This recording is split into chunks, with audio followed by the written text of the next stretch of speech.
Introducing Ethiopia's Freedom Tours. What is an Ethiopian Freedom Tour?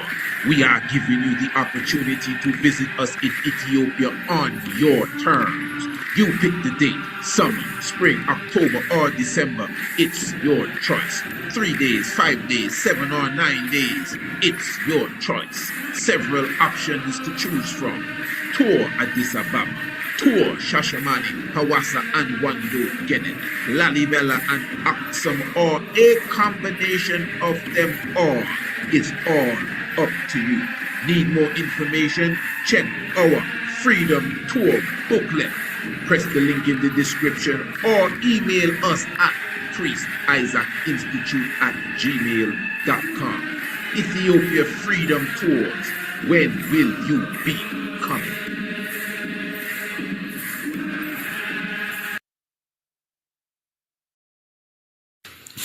Blessed love, Honourable Priest Isaac, it's Sister Beulah here. Just come to share a few words regarding my natal chart, which was recently done. Thank you. But firstly, I have to make mention of the rudiments of ancient astronomy course that I completed, which ultimately woke my heavens to astronomy as a subject as a whole, and the ancient fundamentals of the universe, planets, stars, and all the other beautiful things I'm learning about. Yeah, the spring equinox, real like that. And just the effect that they have on us daily. Why I think it's really important you have some basic knowledge of astronomy before you get your natal chart reading done is so you will understand the straightforward mathematics that goes into the reading that Priest Isaac does for you. The natal chart reading is nothing to be viewed with any taboo or spookism. It just offers an in-depth astrological reading of the heavens at your time of birth, and the way the Honourable Priest Isaac is able to break down the planetary alignments and interpret how they should be showing up through you as an individual is just mind-blowing and accurate to your character. Trust me, it just adds deeper meaning to self. For me personally, getting my natal chart reading done and embarking on the principles of ancient astronomy as an ongoing study daily has been the best thing I could have ever done for me and my children. Rastafari. For these few words, I'm very thankful, and for crossing paths with the Priest Isaac Institute, I will forever be grateful for. Rastafari, Empress Menensil, blessed love. Thank you.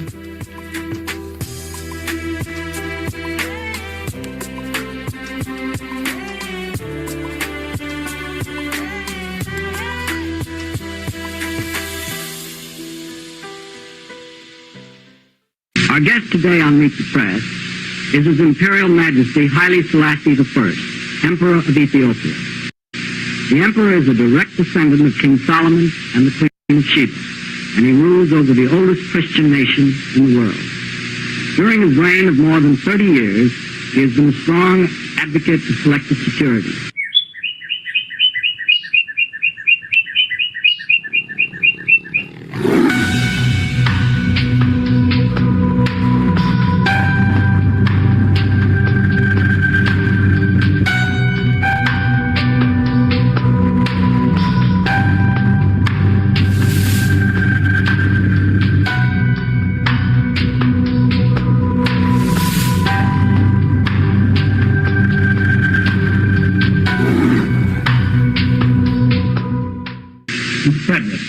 Your Majesty, in view of the African drive against colonialism and South African racism, what is the place the white man will have in Africa? Does he have any choice between leaving or accepting domination by the black man? Royal family give thanks. Abaka Janai Selassie, Jah Rastafari. Of course, you're in the Tiger's Temple. Your humble servant here with you, the Honorable Priest Isaac. In 1963, Emperor Haile Selassie I, on one of his visits to the United States of America, encountered the television program known as Meet the Press. And at the Meet the Press program, he was interviewed and asked questions by 4 reporters from different news organizations. One of them really stood out, and that is one known as Pauline Frederick, which represented the NBC network. This is the meditation we will be getting into today, Royal Family.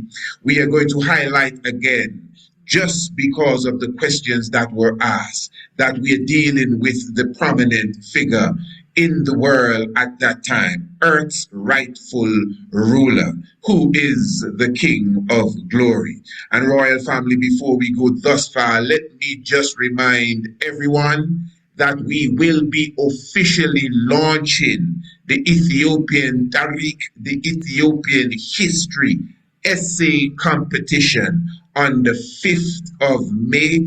This year is going to be a beautiful and wonderful experience. Remember, for the past 13 years, we would have been hosting the essay competition in the Caribbean.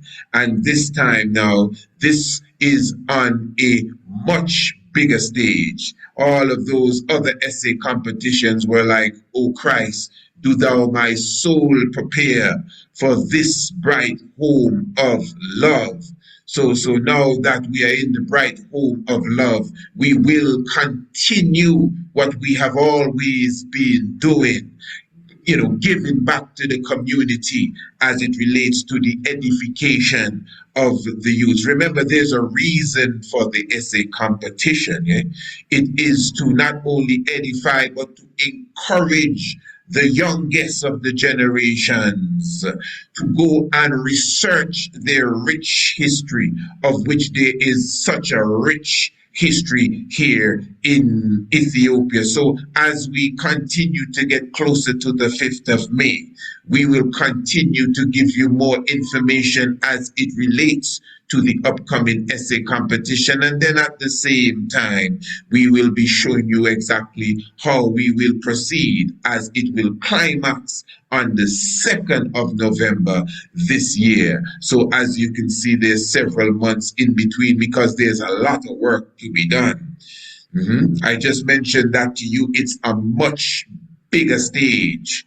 Remember, obviously, we reach out to the highest of officials, the Ministry of Education. The Minister of Education must have a good understanding of what it is that we are doing, and we are obviously hoping that they can collaborate with us. If that is the case or not, it will still continue. There are many other diplomats that must be introduced to the program.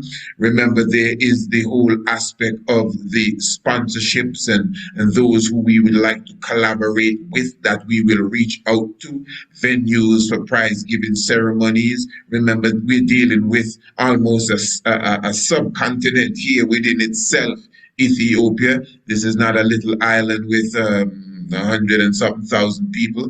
We're talking about 130 to 140, some say, million people, and a large percentage of that are the children within the age group that we will be targeting. So this is a serious thing: marketing and television and radio airtime and promotion and getting within the school system. And again, this obviously will take teamwork. So we have already begun to coordinate the team and coordinate the personnel that will be assisting in this movement. Royal Family, the 13 years that we would have done the essay competition, we have not received a dime.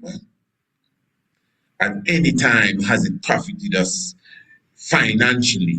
In fact, we always take our own personal finance and put into it. That's not the motive. It is supposed to yield its own income, of course. It is supposed to create a support group, and those who would sponsor will also, will get their promotion for their sponsorship. So it's a great mechanism which would need a manifesto. All of that is what we are working on now. It must be detailed on paper. We have emails to send out, we have phone calls to make. There's so many things that must be done. just to make this a successful project. We have to employ people just to make this a successful project. Remember, we've done this for 13 years on a smaller stage. It was as if we were in the gym. But now it's time for the rumble in the jungle, if you see what I'm saying. So I'm looking forward even to continue to share the information with you, looking for the support of all of those of you who can support. You obviously see this is a program from the heart. It is a must. Our Father is the minister of education, and it is the education of his young ones that he has at heart. So definitely continue to stay close to us as we gravitate to that. Again, the program in the Tiger's Temple today, again, is to highlight the importance of Haile Selassie on the earth stage, the world stage, if you prefer. During that time, during the time of the 30s, 40s, 50s, 60s, 70s, Emperor Haile Selassie I, the Emperor of Ethiopia, was seen again as Earth's rightful ruler. We highlighted this in the documentary we did dealing with the Shah. We highlighted this even in the Kiss of Death. So again, I want to begin with this program here, the Meet the Press program in 1963, just after the establishment of the Organization of African Unity. And Miss Frederick is the fourth reporter that will be asking her questions, and her questions to me stand out. Rastafari, the Tiger's Temple. Your Majesty, in view of the African drive against colonialism and South African racism, what is the place the white man will have in Africa? Does he have any choice between leaving or accepting domination by the black man? No. Did you get that? In light of the developments that are taking place in Africa, and again, that is talking about the Organization of African Unity and the coming together of the free African countries. And she's asking, what place will the white man have in Africa? Okay. Does he have to leave, or can he stay and do business and develop himself? Obviously, I'm paraphrasing, but you're going to get it word for word again. But I'm just trying to show you the nature of the question. What kind of question is Miss Frederick asking? How is he supposed to know that? They don't have no power over that. Nobody said that. Nobody said that. It's not as if she just escaped from the crack house.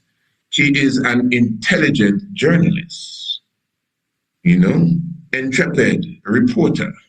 And she is asking a very logical and rational question for the time. And she's asking it to the right person. Listen to it again. Your Majesty, in view of the African drive against colonialism and South African racism.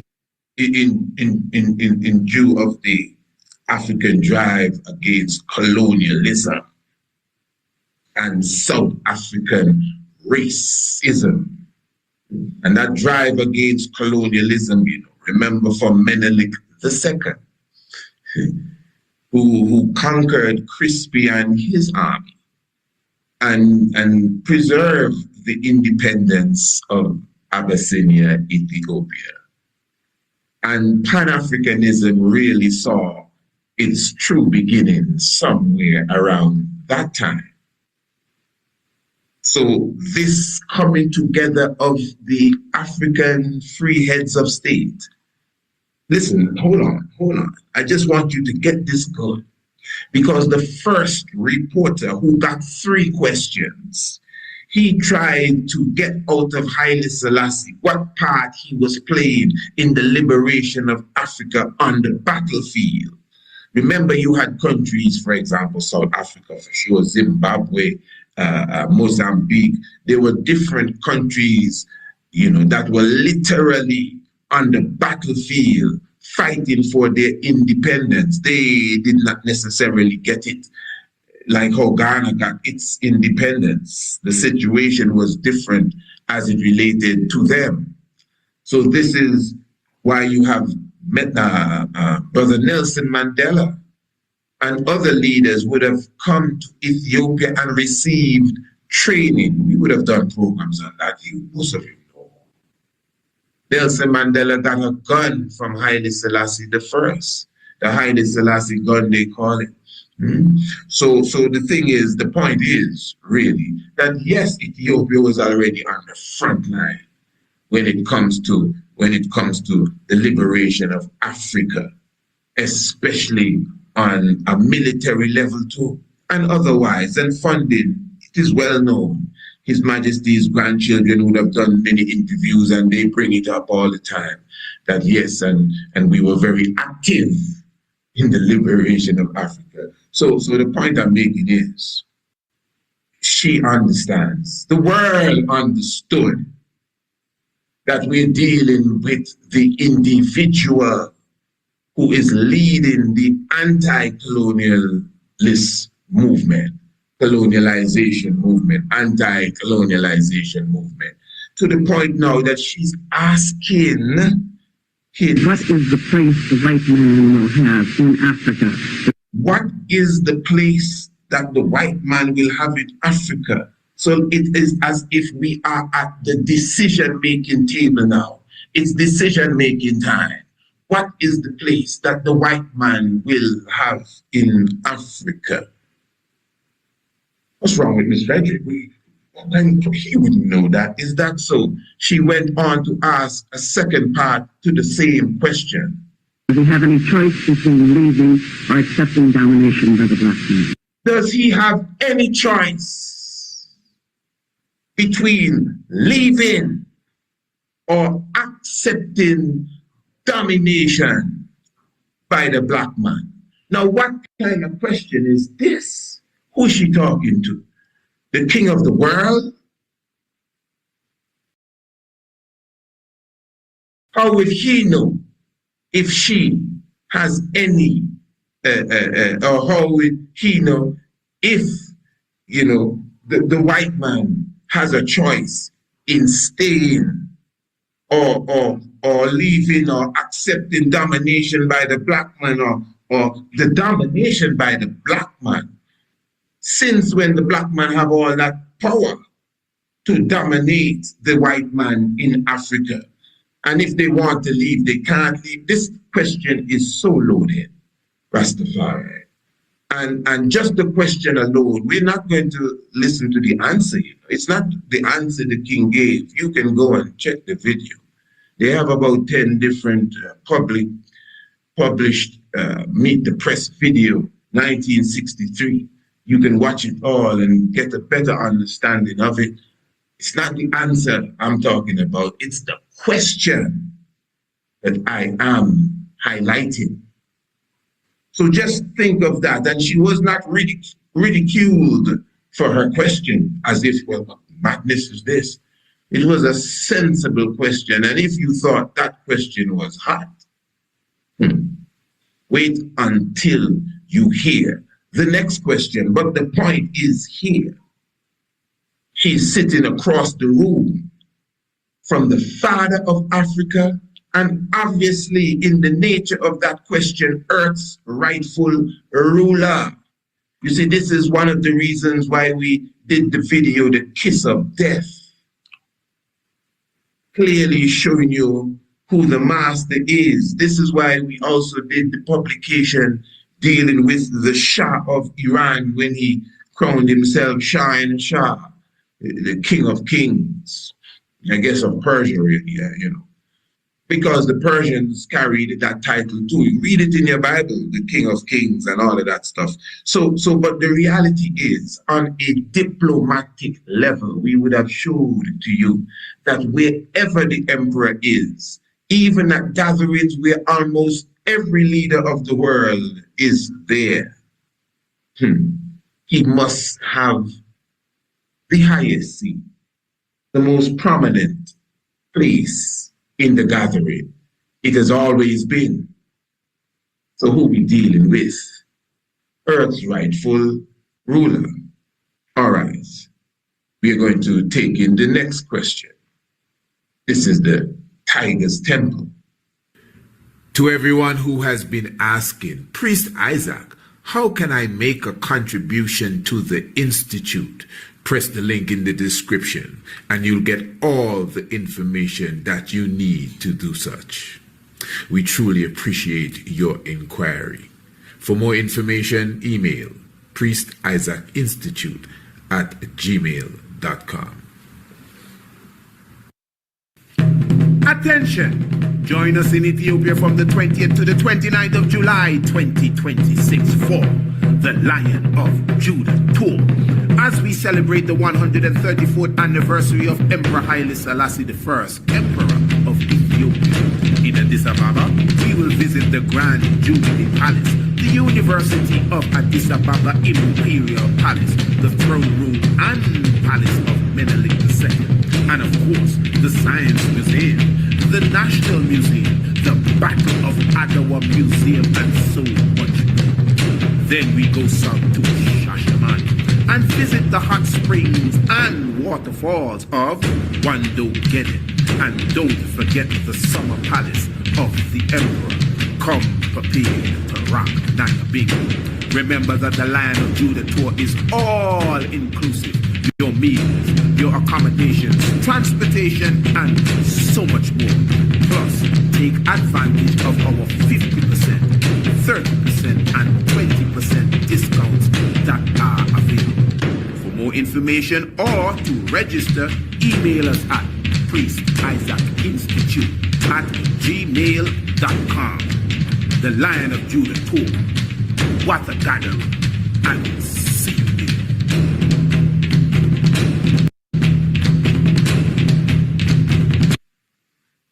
For all those who are planning to be with us in July for the Lion of Judah Tour from the 20th to the 29th, we have created a booklet answering all the questions that you would have as it relates to this upcoming tour. The itinerary is also included in the booklet. You can get the booklet in PDF form by emailing us priestisaacinstitute@gmail.com. But in the description below the video, you have the link to the digital flipbook version of this booklet, The Lion of Judah Tour. You get all the information on where we will be going on our events. You have all the information as it relates to the special discounts, the 50%, the 40%, the 30%, and of course the full price, which is still very economical for the grand tour that you will be getting, the marvelous package that we would have put together for this upcoming Lion of Judah Tour. So again, press the link in the description below for the online flipbook, or email us if you prefer the PDF, priestisaacinstitute@gmail.com. Yes, royal family, beautiful. And let me just remind everyone that the 50% discount on the Lion of Judah Tour really comes to an end officially on the 1st of May. So you still have a few days to definitely contact us, make your mind up. This is going to be an experience that obviously you won't forget, just like the other experiences and all those who came on the other tours that we would have done. And every tour has its own little different twist. This one is going to have its own little different twist. Yes, you'll be sailing with the hippos, the hippopotamuses or hippopotami, whatever the plural form of it is. But family, as I said, the 1st of May, it will bring to an end the 50% discount on the Lion of Judah tour. And keep in mind, that when you register for the tour officially, you actually pay down half of whatever the price is at the time. And again, in the booklet, all the information is there to tell you exactly when you have to make the second payment. And you have time to prepare yourself, I'm telling you, to have such a wonderful experience with I. I'm really looking forward. So just remember, the links are in the description below. All you have to do is go into the description and press the link. The booklet would appear. It's easy as that. And you just flip through the pages. It's not a lot of reading. It's like a pamphlet. And it will give you all the information that you need. Beautiful family. Give thanks for all the love and give thanks for all those who patronize us. Now, as we continue, Rastafari live. As you clearly would have heard, we're dealing with the earth's rightful ruler here in just the expression of the question. But let's go straight to the next question now, which really takes it to another level, somewhat of a prophetic level. And I want you basically to listen to this. To me, more than anything, it's as if there is a one word that really stands out here. This is Miss Frederick, and we are once again listening to Meet the Press, 1963, the visitation of Haile Selassie I to the United States of America. And he is the guest. Your Majesty, in the 16th year of the League of Nations, you accurately prophesied its fate. The United Nations is in its 18th year. What do you see for its future and why? And so basically, there are two aspects to this to me. First of all, the bombshell. In 1930, not 36 really, but that's not what she said. In the 16th year of the League of Nations, you accurately prophesied its fate. Hold on. Hold on, Rastafari. Now, just taking into consideration the first question, it's not as if this question lives by itself. The first question to me, really, even more than this, really brought to, solidified, concretized who we really dealing with in world geopolitics. And her mind frame is a consensus at the time. You may not have been around in 63, and even if you were, you may have been a little, a little lad. You may not be picking up none of this stuff. And even those who would have been there and been adults and have passed on, a lot of this have gone over their heads too, or under, because when, maybe gone over their heads. But the point is that now she's asking another question. And the question itself is very powerful. Because the question is, what do you see for its future and its fate? Listen, man. So it's like if she's talking to a swami here. Look into your crystal ball. Because the first part of the question, she declared that Haile Selassie is a prophet. Miss Frederick's NBC network. Also, I think it's Pauline Frederick. In the 16th year of the League of Nations, you accurately prophesied his fate. She's not asking him that, or do you think no, she's telling him and the world, well, listen, in the 16th year of the League of Nations, you already told us what was going to happen. That's what's happened, and you were right on point. So since you don't know, you're the undisputed heavyweight champion. What is going on now? This is the 18th year of the other thing here, the United Nations. What's going to happen to it? Yeah. Listen, Rastafari.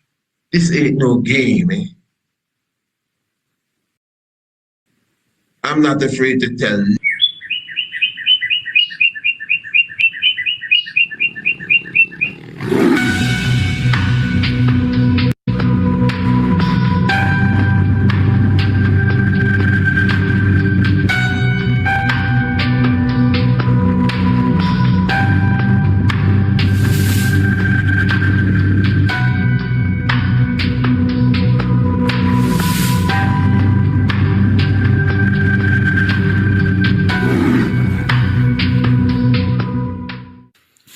Blessed love, Honourable Priest Isaac, it's Sister Beulah here. Just come to share a few words regarding my natal chart, which was recently done. Thank you. But firstly, I have to make mention of the rudiments of ancient astronomy course that I completed, which ultimately woke my heavens to astronomy as a subject as a whole, and the ancient fundamentals of the universe, planets, stars, and all the other beautiful things I'm learning about, the spring equinox, real like that, and just the effect that they have on us daily. Why I think it's really important you have some basic knowledge of astronomy before you get your natal chart reading done is so you will understand the straightforward mathematics that goes into the reading that Priest Isaac does for you. The natal chart reading is nothing to be viewed with any taboo or spookism. It just offers an in-depth astrological reading of the heavens at your time of birth, and the way the Honourable Priest Isaac is able to break down the planetary alignments and interpret how they should be showing up through you as an individual is just mind-blowing and accurate to your character. Trust me, it just adds deeper meaning to self. For me personally, getting my natal chart reading done and embarking on the principles of ancient astronomy as an ongoing study daily has been the best thing I could have ever done for me and my children. Rastafari. For these few words, I'm very thankful, and for crossing paths with the Priest Isaac Institute, I will forever be grateful for. Rastafari, Empress Menin Seal, blessed love. Thank you.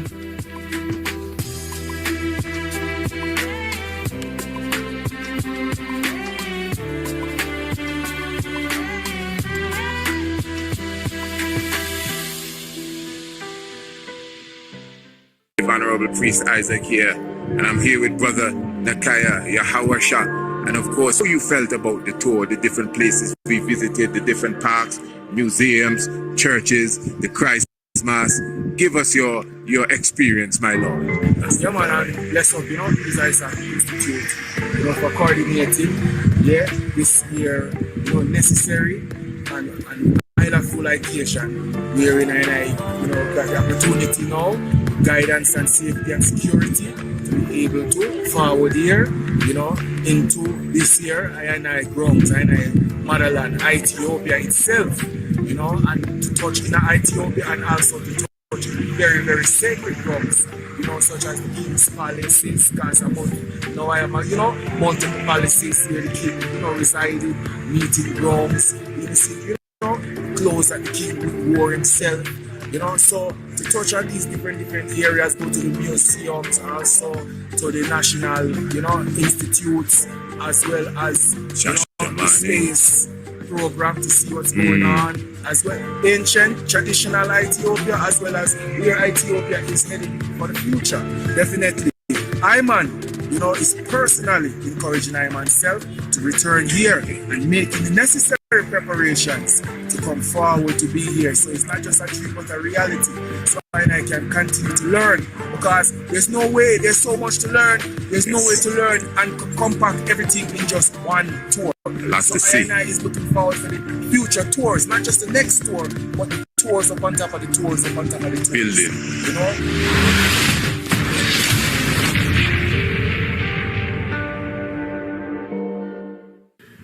To everyone who has been asking, Priest Isaac, how can I make a contribution to the Institute? Press the link in the description and you'll get all the information that you need to do such. We truly appreciate your inquiry. For more information, email priestisaacinstitute@gmail.com.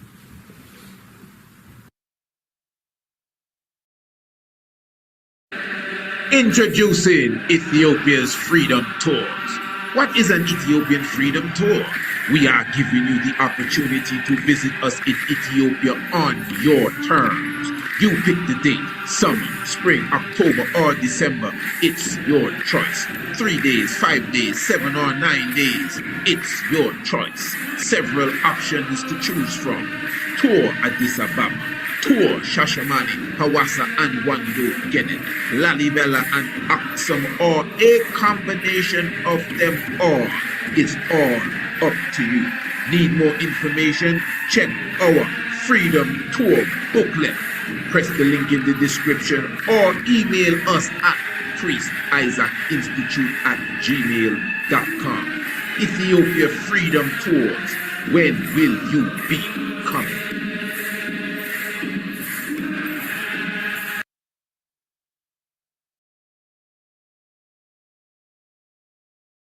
Family, listen to this. Suppose the planet Uranus was in the constellation of Sagittarius when you were born. What would that mean? Well, I'm not too sure. Well, let me tell you. Sagittarius is ruled by Jupiter and is a very, very powerful constellation.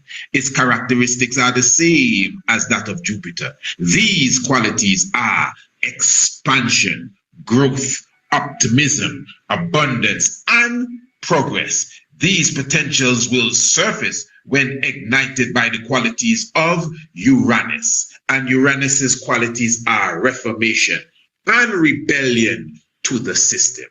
Royal family, you should get your own accurate natal chart, birth chart reading. And remember, at this time, your package is still at 50% off. Remember, you are going to get it in PDF form. It's a book. You're going to get it in flip book form, electronic, and of course, you can share it with your friends and family. Know where every planet was when you were born, not just the exact constellation, but the precise coordinations in the heavens. This is accurate astronomy. Your natal chart reading 50% off. Email me, priestisaacinstitute@gmail.com.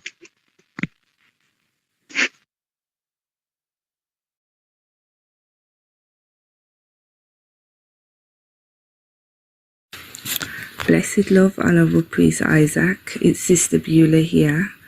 Just come to share a few words regarding my natal chart, which was recently done. Thank you. But firstly, I have to make mention of the rudiments of ancient astronomy course that I completed, which ultimately woke my heavens to astronomy as a subject as a whole, and the ancient fundamentals of the universe, planets, stars, and all the other beautiful things I'm learning about, the spring equinox, really like that. And just the effect that they have on us daily. Why I think it's really important you have some basic knowledge of astronomy before you get your natal chart reading done is so you will understand the straightforward mathematics that goes into the reading that Priest Isaac does for you. The natal chart reading is nothing to be viewed with any taboo or spookism. It just offers an in-depth astrological reading of the heavens at your time of birth, and the way the Honourable Priest Isaac is able to break down the planetary alignments and interpret how they should be showing up through you as an individual is just mind-blowing and accurate to your character. Trust me, it just adds deeper meaning to self. For me personally, getting my natal chart reading done and embarking on the principles of ancient astronomy as an ongoing study daily has been the best thing I could have ever done for me and my children. Rastafari. For these few words, I'm very thankful, and for crossing paths with the Priest Isaac Institute, I will forever be grateful for. Rastafari, Empress Menensil, blessed love. Thank you.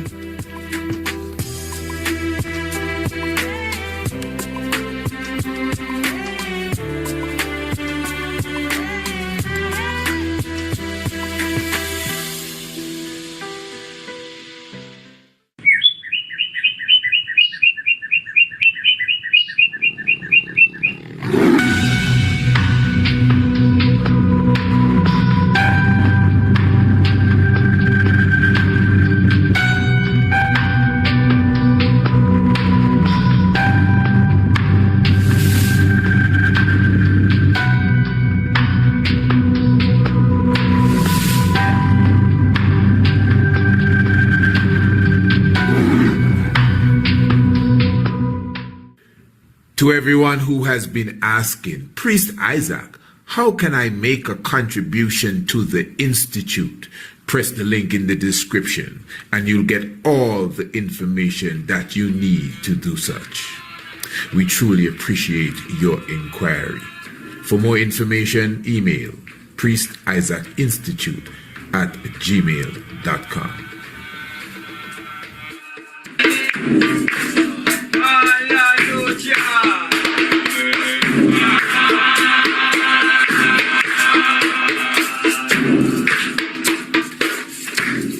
Mawe Haile Selassie, Bata Janai Selassie, Jah Rastafari.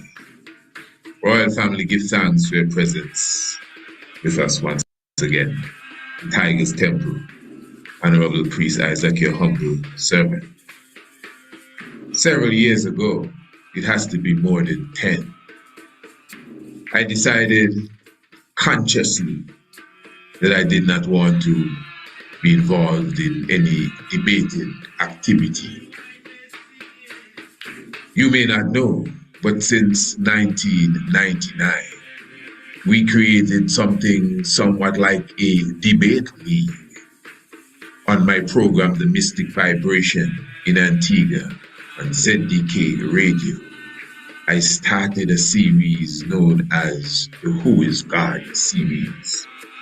And I would have invited individuals from different religious persuasions, whether it be Christian, different levels of Christianity, Adventist, and those who were Protestants, and Hebrew Israelites, and Islamic ones, and individuals that followed Dr. Malachi York, and different ones we brought into what I would have referred to as the arena. And each one had their night on my weekly program. The whole program was theirs to express themselves. And we would at the end collaborate together and have a very lively back and forth. And then when I created the paper, The True Biblical Land of Israel, a theological paper, and transformed it into a book, even before it was transformed into a book. Oh, I went on such a serious campaign, international. I reminisce on it all the time, reaching out to every aspect of religious theology that I could think about to the best of my ability, asking anyone who think that they can dispute my theory that the land of Israel, according to the biblical description, is Africa plus Arabia, and it yielded very, very few who stepped up to the plate. And then again, there was the Identifying the Creator series. Family, this was something I did not because I had any enmity with anyone, but I just wanted to express and prove that Haile Selassie, his divinity is sure. King Emmanuel Charles Edwards, his order is perfect. This was my thing. But then after a while, I said, let me just put that aside, as they would say, hang up the belt. Because it was not something that we really, really intended to go forward with. Again, we're not really looking to establish no professional debate league. In fact, our meditation really is nation building. I found that this is just almost a waste of time because there's no one that can even penetrate this dome as it relates to the truth regarding Haile Selassie I and King Emmanuel's order. That is for sure. Now, as I said, the nation building aspect is the key thing. That is where we are right now. Not necessarily debating and arguing over concept.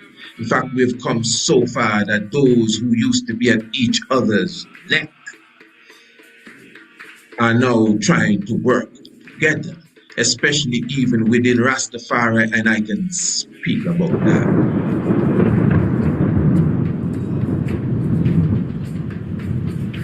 You see,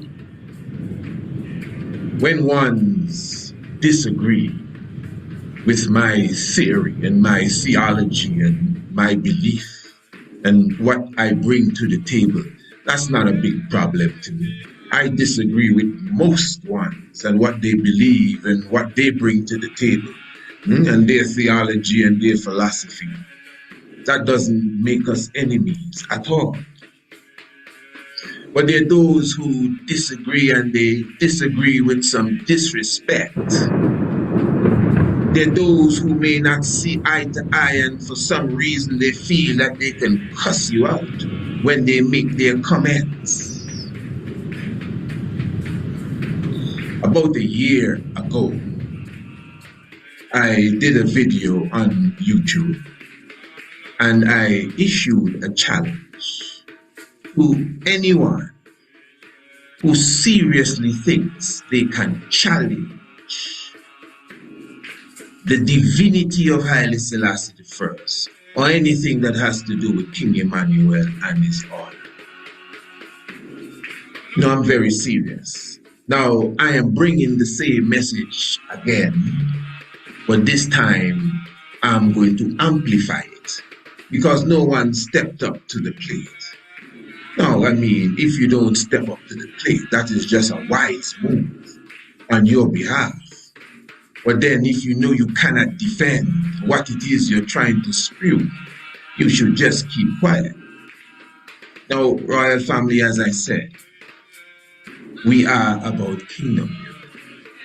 But you see, we are organizing this in such a way that it would be purely educational to those who look on.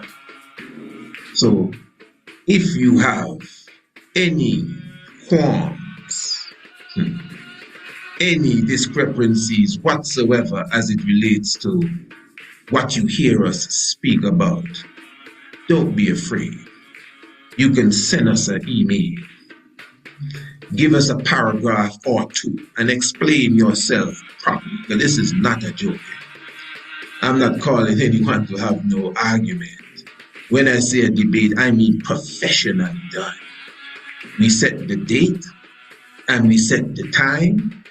We set the arena. Or we can collaborate with many. The more people see it, the better. So you can give me an hour and you can take an hour. And then whatever the case, even if it's a rebuttal, let's do it professionally. There's nothing wrong with that. That's good. It's even good for the audience. Now, because, again, I would have already said to myself, this debate stuff, I mean, no one has ever defeated me in any debate. Never, even unofficially. I'm not playing around. Just about 2 months ago, I was in a region known as ASCO. And in ASCO, there's an area that's strongly Oromo. And the Islamic energy there is heavy. And I was moving through ASCO and passing some brothers and some sisters having chai and buna, tea and coffee. And they stopped me, I should say, or attempted to stop me at first. Rastafari, come and have buna, and I just kept moving. I said, not right now, but I'm a second Galato. And I kept moving, and a few feet after, I just stopped, turned around, and I went and I sat with them, and they rejoiced.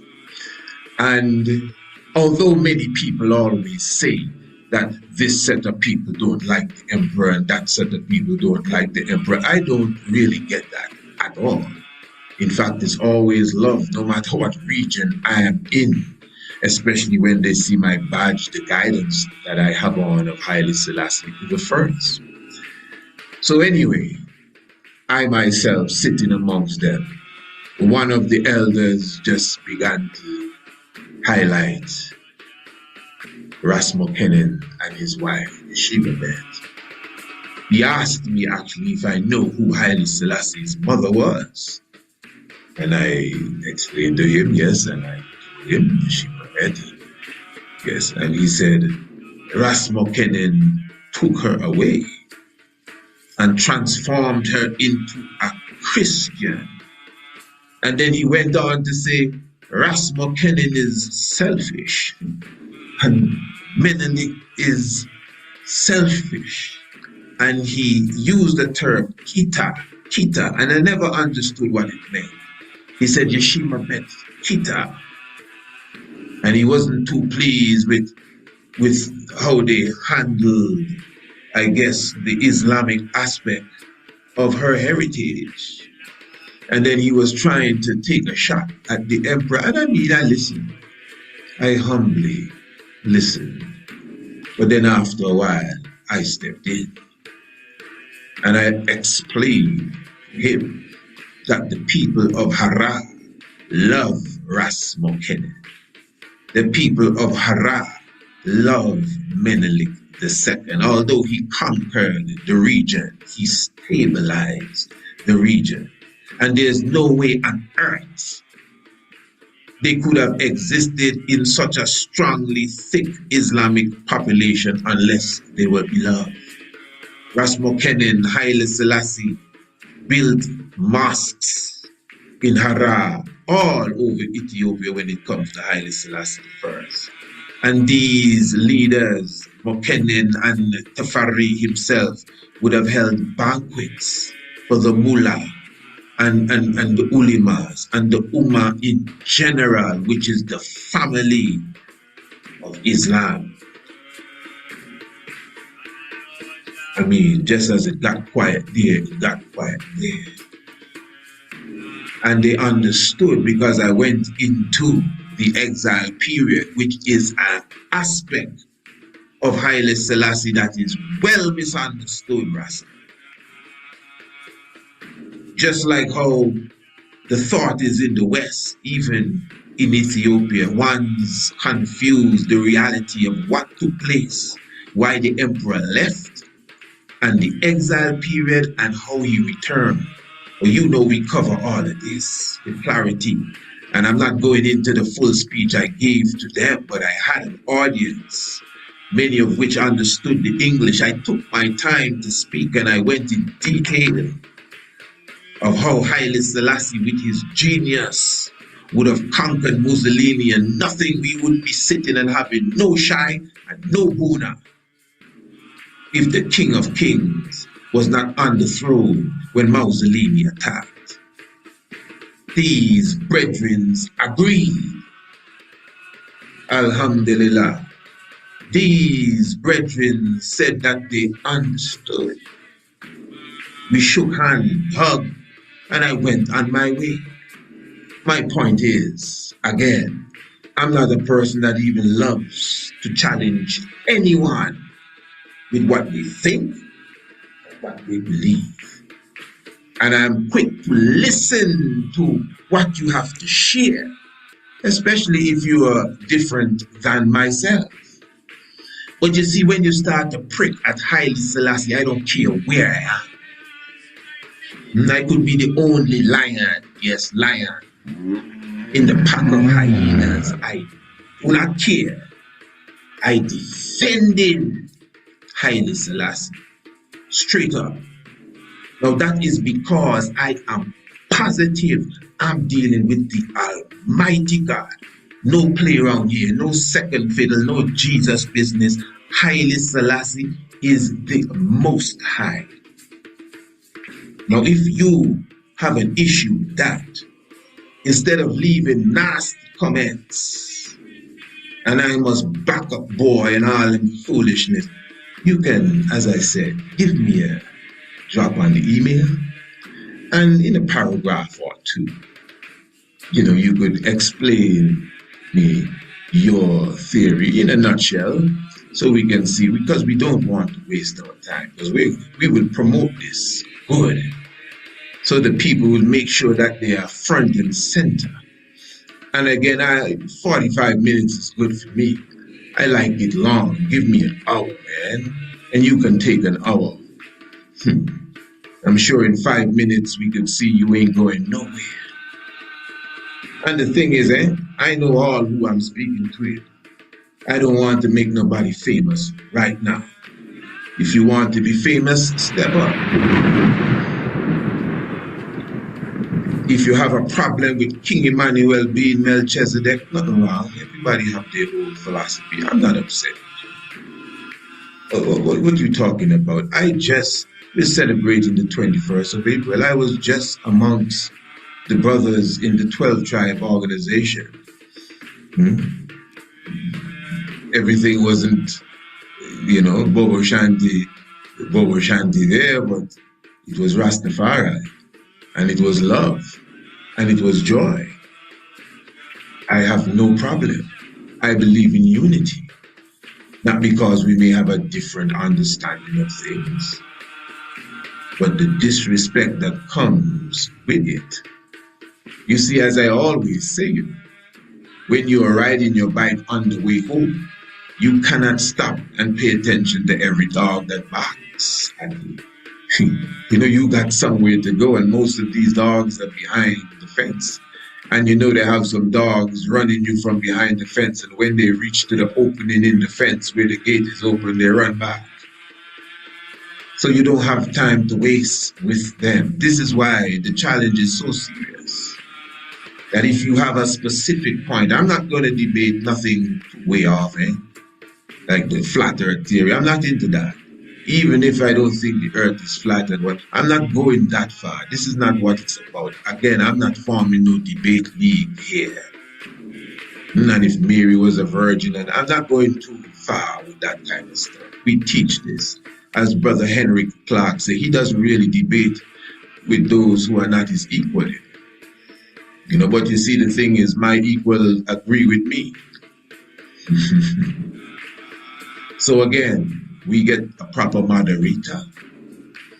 We get a proper mediator. We have a nice time. People will love this. So if you say, well, Haile Selassie is not divine, or whatever it is, bring your subject. I don't have no subject to make up. Let me hear what you say, respectfully, in a paragraph or two. You know my email, priestisaachinstitute@gmail.com. Don't drop it on no comment nowhere. And speaking of the masters, Dr. Henry Clark, Dr. Ivan Van Serten was asked about those who criticized his work. And he said that is not for him to study about. That is for those who I teach and know the value of my work. They will deal with them. That's how it's really supposed to go. Nobody's supposed to be talking no smack and making no comment, and it's just there floating in the wind. I'm very serious. But since that's the case, no problem. Again, one more time, you can send me an email. You disagree with whatever you think, and we will tell you how we handle it, even when it comes to the utilization of the celestial, the stars and the planets. We have no problem, but you have to design, your argument properly and your subject and your topic so we can see where you're going and how to frame it. And okay, we can debate that, no problem. Our utilization of ancient chemistry, you have a problem with that? No problem, but frame your argument properly so we know what's your qualm exactly and how we can put that together. All right, no problem. We can give it a month or two to prepare so you can train. Call up Mike Tyson and see if he can train you. But this ain't going to be no joke.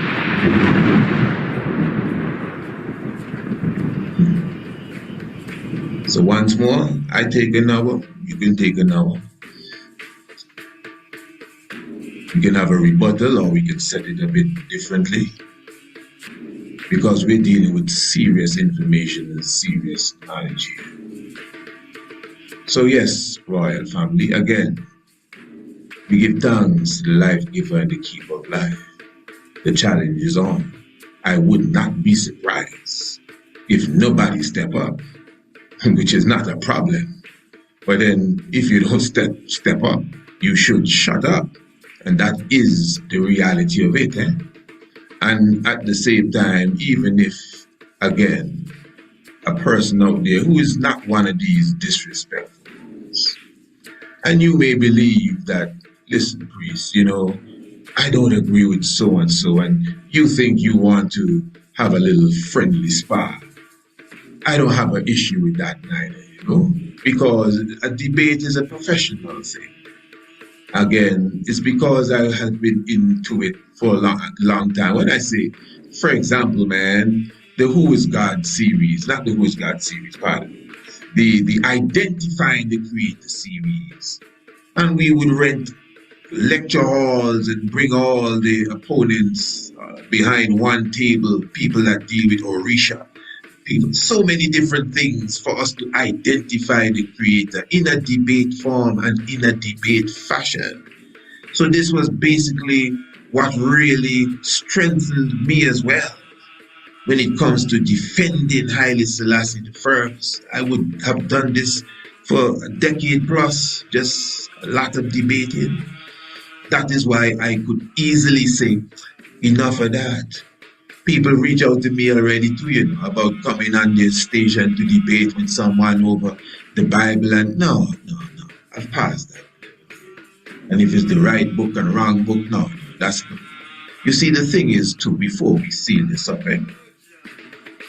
we're not here playing ping pong with knowledge. I'm not pretending like I'm Mr. Know-it-all. What you talking about? Know-it-all. You don't even understand the all, man. And there's none of us that can even nearly fathom the understanding of what exists that we don't even know exists. The parallel worlds and the different dimensions, and even just this world and this dimension, just what's under your feet you're not even aware of. What's at the bottom of the ocean, your knowledge of things, and no, you're way off. We're all way off. But it is the Spirit of the Most High, the quickening spirit of wisdom, that we must rely on and understanding to deal with the knowledge that we have. Now, I may not know it all, but I have the basics for sure, who understand who my divine Savior is. And that's the main thing that I am putting on the front line.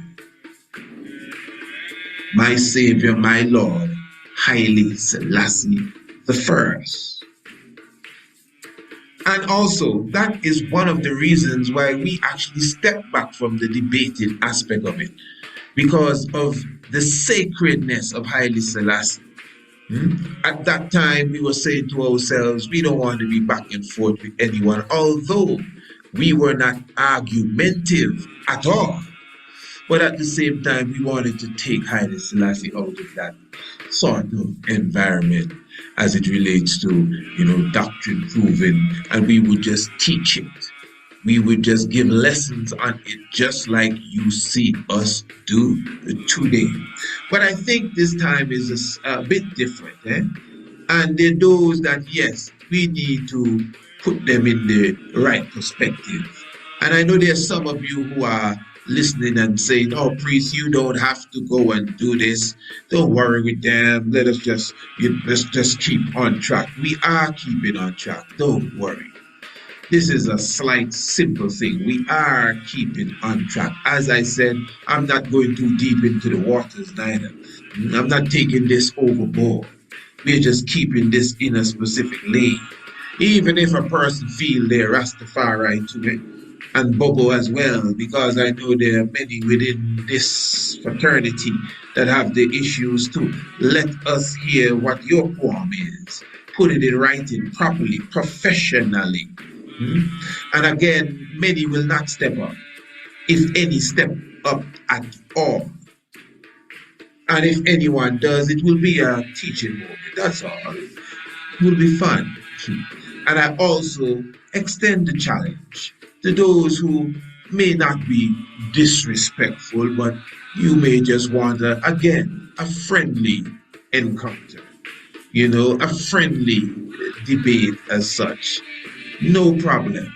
We can do it as well since we are already in the mood. But again, we're not taking on anything. You have to come properly, you have to come professionally, and you have to bring a sensible topic for the time. No biscuit topic, no cookie topic. This is not the debate league. So, family, give thanks. And again, to those who are so disrespectful, if you can't step up, you should shut up. Yeah, the Tigers Temple, eh? Thanks. Bata Janai, Selassie, Jah, Rastafari.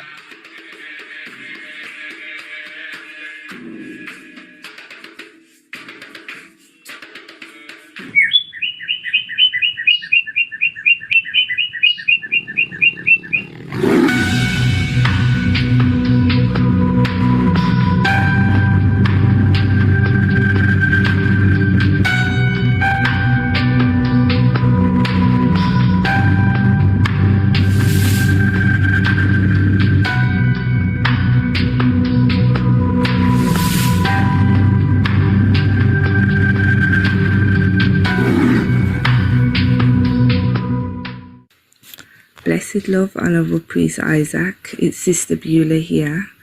Just come to share a few words regarding my natal chart, which was recently done. Thank you.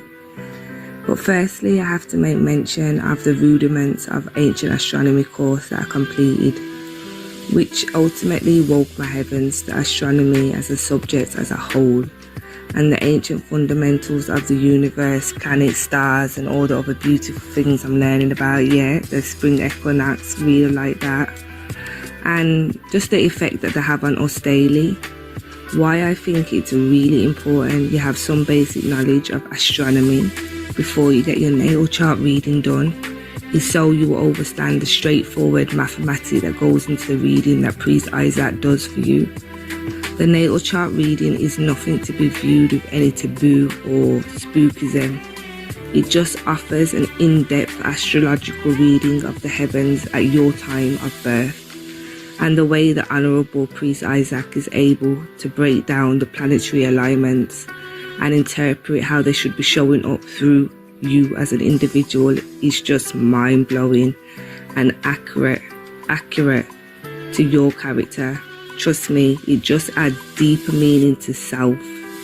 For me personally, getting my natal chart reading done and embarking on the principles of ancient astronomy as an ongoing study daily has been the best thing I could have ever done for me and my children. Rastafari. For these few words, I'm very thankful, and for crossing paths with the Priest Isaac Institute, I will forever be grateful for. Rastafari, Empress Menin Seal, blessed love. Thank you.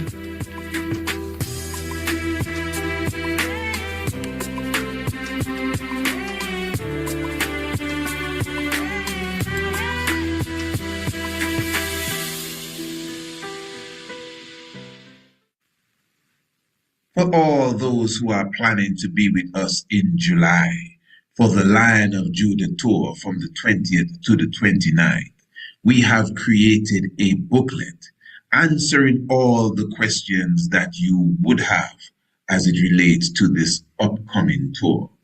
The itinerary is also included in the booklet. You can get the booklet in PDF form by emailing us priestisaacinstitute@gmail.com. But in the description below the video, you have the link to the digital flipbook version of this booklet, The Lion of Judah Tour. You get all the information on where we will be going on our events. You have all the information as it relates to the special discounts, the 50%, the 40%, the 30%, and of course the full price, which is still very economical for the grand tour that you will be getting, the marvelous package that we would have put together for this upcoming Lion of Judah tour. So again, press the link in the description below for the online flipbook, or email us if you prefer the PDF, Priest Isaac Institute at gmail.com. To everyone who has been asking, Priest Isaac, how can I make a contribution to the Institute? Press the link in the description and you'll get all the information that you need to do such. We truly appreciate your inquiry. For more information, email priestisaacinstitute at gmail.com.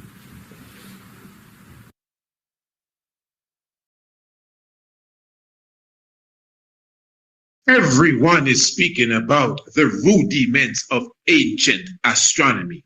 Those who would have taken the course, they are extremely delighted and totally satisfied. 100% guarantee. Everyone is speaking about the graphics. Most ones were captivated with the animation, but royal family, the information, the knowledge. As one student says, this information is high grade. I am just giving you the report. Remember that the rudiments of ancient astronomy course is still at 50% off, and that will be, yes, for a limited time. You definitely would not regret enrolling yourself or your young one into the rudiments of ancient astronomy. Remember, it is designed for preteens to adults. And for those of you who need more information, just contact us and we will give you a free sample of the rudiments of ancient astronomy. Email me, priestisaacinstitute at gmail.com, and take advantage of the 50% off of the rudiments of ancient astronomy course. Blessed love.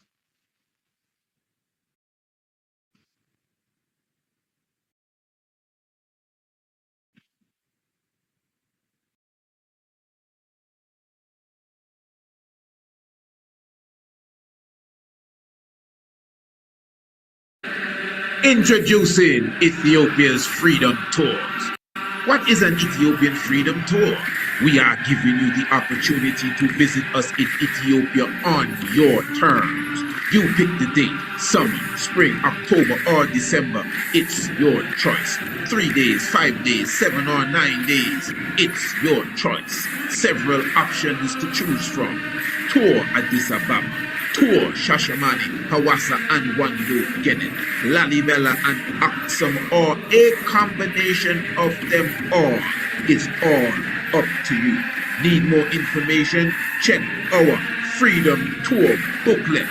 Press the link in the description or email us at priestisaacinstitute at gmail.com. Ethiopia Freedom Tours. When will you be coming?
The Priest Isaac's Institute of Holistic Knowledge presents an international homeschool program that offers African heritage, biology, astronomy, language arts, yoga, and much more. Our classes are created with the young ones in mind, and we cater to youths from kindergarten to high school. Children love our colorful and very animated lessons, while parents recommend it to friends and family. Contact us for a free preview and see for yourself why investing in the international homeschool program will be of great benefit to you and your young ones. Blessings.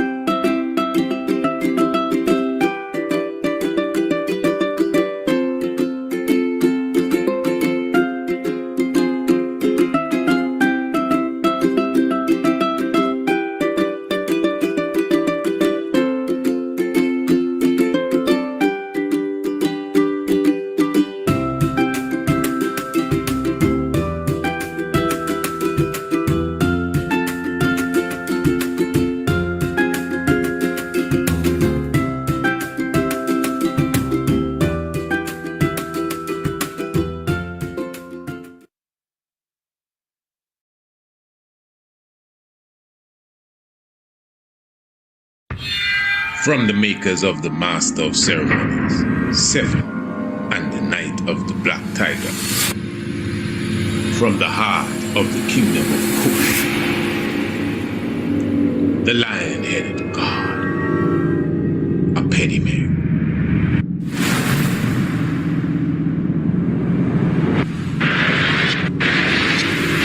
The conquering lion hath prevailed.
Video documentary. The divinity of Emperor Haile Selassie I was presented with clear, prophetic utterances aligned with accepted historical events. the legendary and esoteric Kemetic Neter deity, Asa, also called Osiris, was shown to have strong similarities in his mythological story with the actual lifetime in our presence of Emperor Haile Selassie I. Asa, the man and the concept, was born in ancient Kush, Ethiopia. Haile Selassie I, the man, was born 16 Hamle, Ethiopian calendar, 23rd of July 1892, Western calendar, Hara, Ethiopia, ancient Kush. Like many mythological Messiah-type figures, for example, the Christ of the scriptures, Asa became a man at the age of 13. Historically, the same can be said of Emperor Haile Selassie I, who was made the Dejemak, the keeper of the gate, and governor at the age of 13 when he was fully 12. At the coronation of Asa, Osiris, 72 individuals came to crown him King of the world. On the 2nd of November 1930, Emperor Haile Selassie I was coronated King of Kings, Lord of Lords, conquering Lion of Judah. 72 nations were represented at this event. At Osiris's coronation, he was attacked, placed in a coffin, and eventually cut into 16 pieces. It took him exactly 5 years before he was resurrected and became the constellation of Sahu, the Orion constellation. It was exactly 5 years, the 5th of May, 1936, to the 5th of May, 1941, that Haile Selassie I was absent from the throne of Ethiopia, officially. This was during the Italian-Ethiopian War, when Ethiopia was unjustly attacked by Benito Mussolini. Article 16 of Collective Security of the League of Nations of that time was abandoned. Article 16. Osiris was cut into 16 pieces by the 72 that came to his coronation, like the 72 that came to the coronation of the emperor. 5 years exactly for Osiris to resurrect, from the 5th of May 1936 to the 5th of May 1941. Exactly 5 years for the emperor, 5th day and the 5th month. The accurate observation is that the esoteric character of the mythos Osiris, Asa, has manifested in the historical Emperor Haile Selassie I. As was said, this has been made clear with detail in our full-length documentary, The Master of Ceremonies. In this documentary, we will reveal that the Emperor Haile Selassie I has a specific alignment with a little spoken of Kushite deity, Neter, known as a pediment. The conquering line hath prevailed.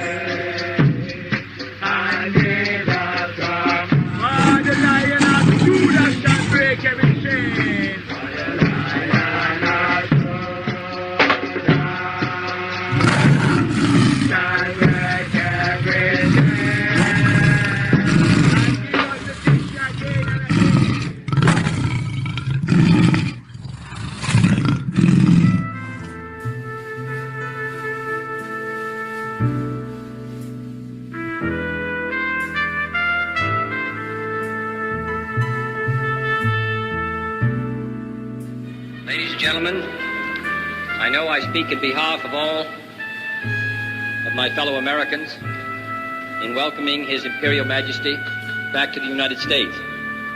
Since His Majesty visited the United States nearly a decade ago, we have seen one of the most extraordinary revolutions in history, and that has been the appearance on the world scene of 29 independent countries in the short space of less than 10 years, including over 150 million people.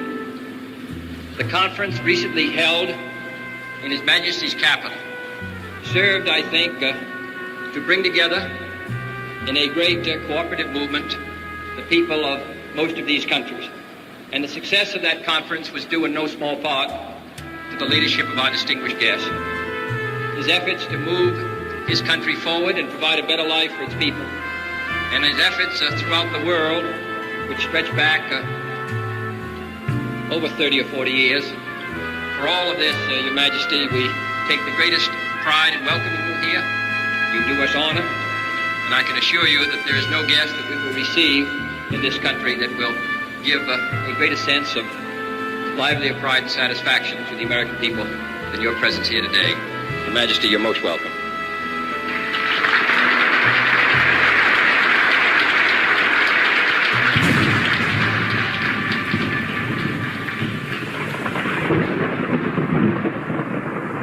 In the case of the Treaty of Ujali, here is a power, a foreign power, at the time a modern foreign power, which had been on extremely friendly terms with Menelik.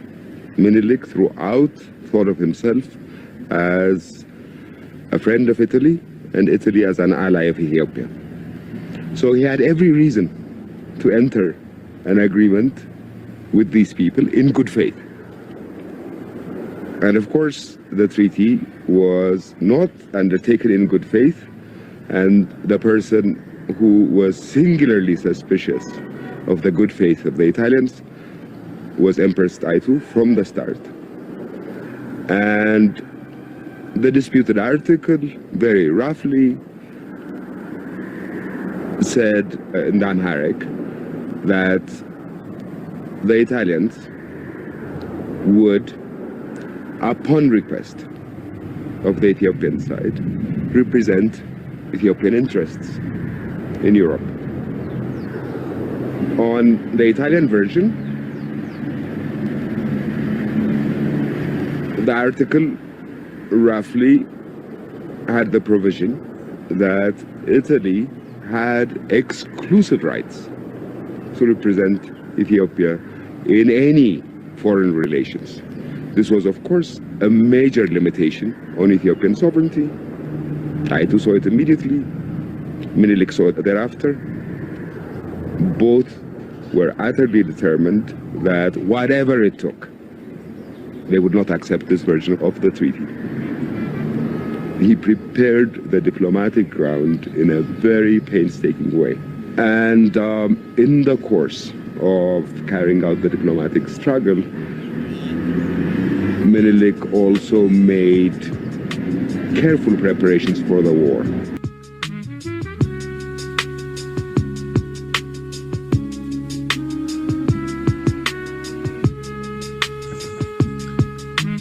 The emancipation of slavery came to the British West Indies in 1834, the 1st of August. While in the United States of America, this process took place in the year 1863. Yet still, in 1884, 1885, the Congo Conference, also known as the Berlin Conference, took place in Germany. This was a gathering of the European colonialists of the day. And it is at this conference that they decided to carve up and divide Africa amongst themselves. This became what is known as the scramble for Africa.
in Abyssinia, the 17th of August, 1844.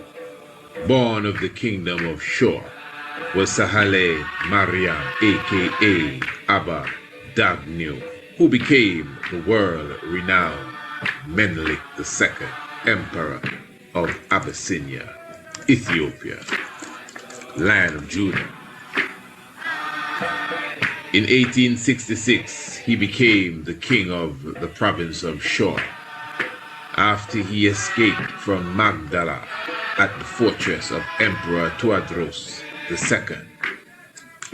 He proclaimed himself Emperor of Abyssinia on the 25th day of March, 1889, after the death of his predecessor, Emperor Johannes IV, who was killed on the battlefield. On the 3rd of November 1889, Emperor Menelik II was crowned Negusa Nagas, King of Kings, at the Church of St. Mary on Mount Entoto.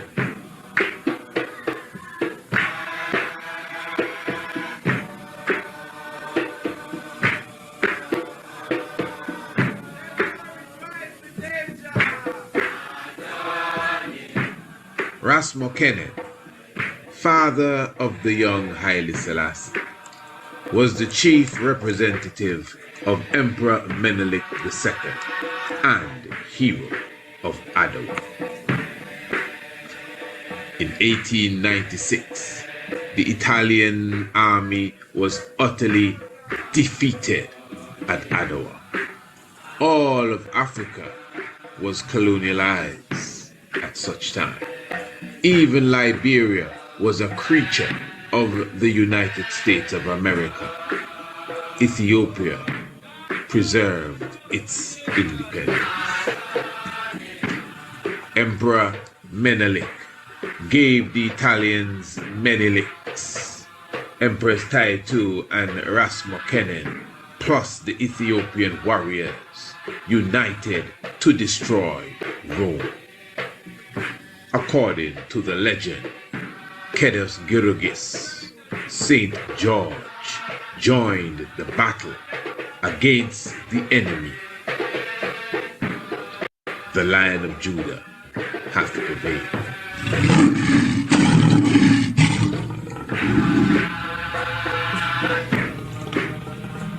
The title, The Lion of Judah, like the title, The King of Kings, belongs to the Solomonic line of Ethiopian kings. After 1870, the imperial flag with the Lion of Judah was established. After the defeat of the Italians at Adwa, Menelik II hoisted the red, gold, and green red upstand on the 6th of October, 1897. After he passed in 1913, the imperial flag returned with the Lion of Judah.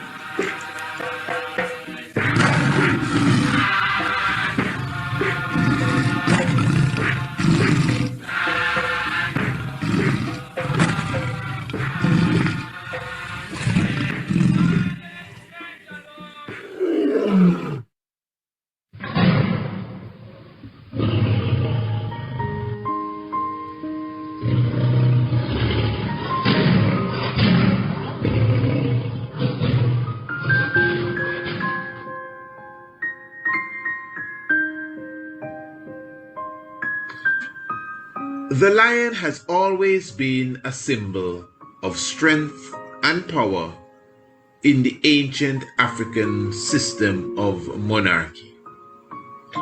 Haremaket, also referred to as the Sphinx, is seen with the body of a lion and the head of a human monarch. Some say that it is that of an empress.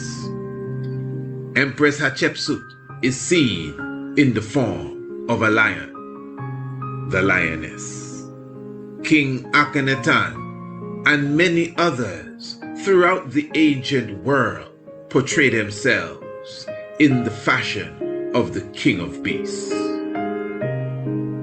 In culture and theology, some of the more earlier known deities are seen in the fashion of the lion. Tefnut, wife of Shu, in the ancient Kemetic mythos is seen as a lion. Sekhmet, the daughter of Ra, and the eyes of the same, is the fierce lioness goddess Neter. Even kingdoms and nations that are not known for having lions have portrayed the beast in flags, coat of arms, etc. In the Bible, the messianic figure is seen as the Lion of Judah.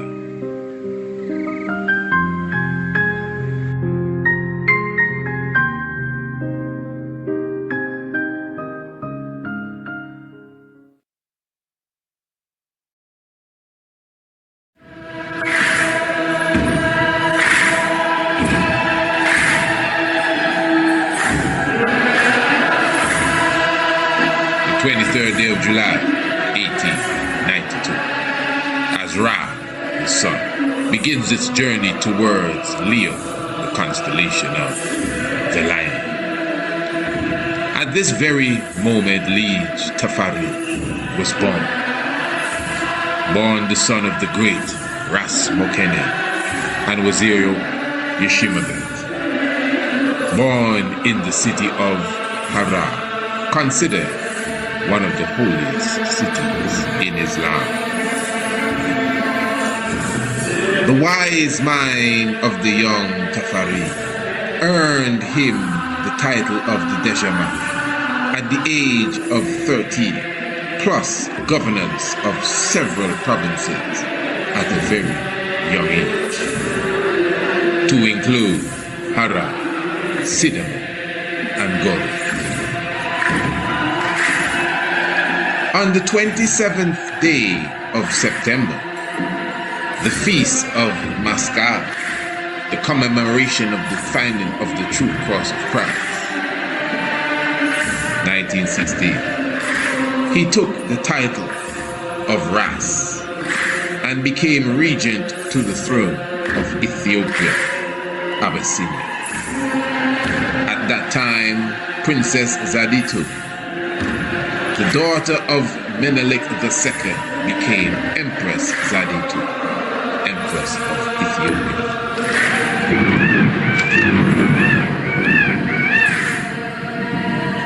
Rastafari, although regent, was the power behind the government. This was made plain by Empress Zaditu herself. As regent, he toured Europe on diplomatic missions, and because of his shrewd and wise outlook, he managed to place Ethiopia into the League of Nations.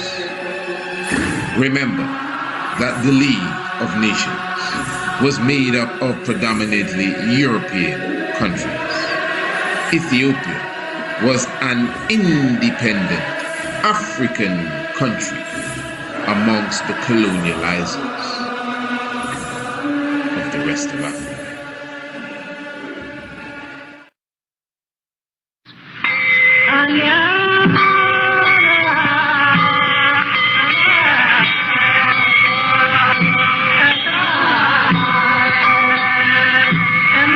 Yes. Could you talk a bit about the day of the coronation?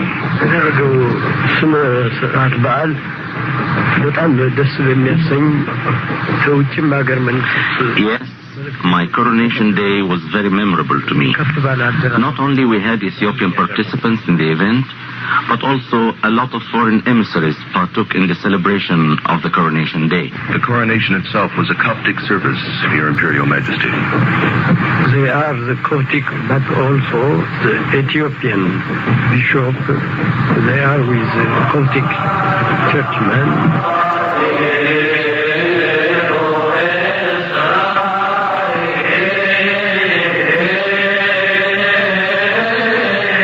In 1930 was a memorable day in the history of Ethiopia. Since the early hours of that morning, all in Addis Ababa began to prepare for the impressive event of the morning. The Emperor and Empress Manen had already spent the hours since the night before in prayer and meditation with the priests at the most holy altar within St. George's Cathedral, the largest church in the capital. Through the early morning, the chanting of priests continued.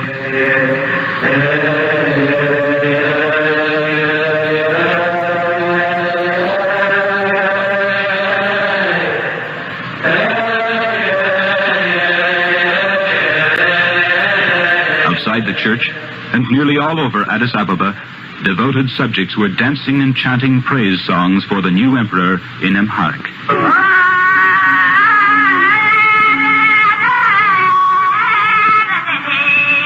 The son of Ras Makonnen, Haile Selassie, will feed us. His justice is like that of an angel. May God give long life to Haile Selassie, the child of our country.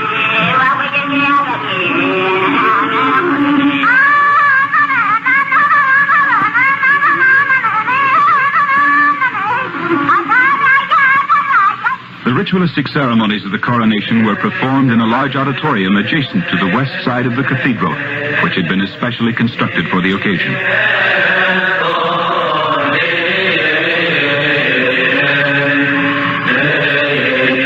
Shortly after 7:30 a.m., His Imperial Majesty, attired in white silk communion robes, entered the ceremonial hall from the church with an escort of aides and the clergy, chanting in the old Coptic language a processional hymn.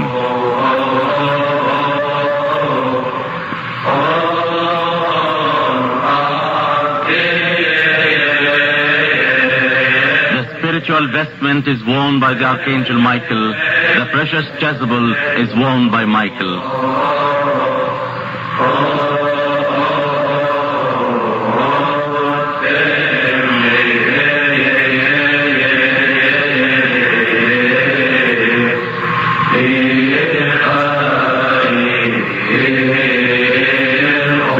Took his place on the throne.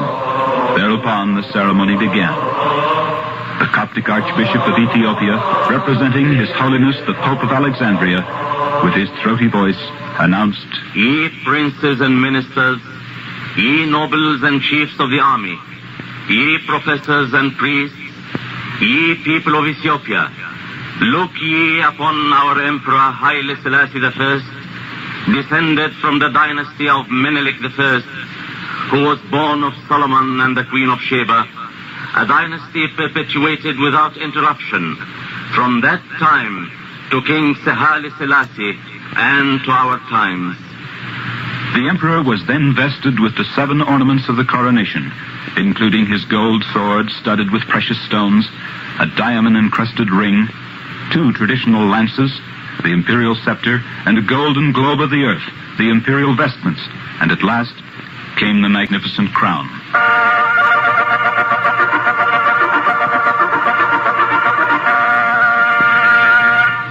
7 differently scented ointments of ancient prescription were received on the imperial head, brow, and shoulders, one with each of these ornaments. The final ceremony was a grand tour of the cathedral by the emperor and empress, who was also crowned, but with less elaborate rites. They were escorted by the priests and bishops, princes and high dignitaries, Ethiopian bishops and priests from all over Ethiopia, and a large number of Coptic deacons, carrying palm branches and chanting in mighty volume.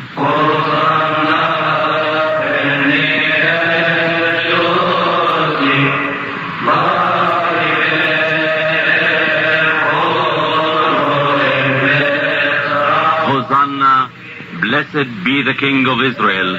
Blessed is he who cometh in the name of the Lord.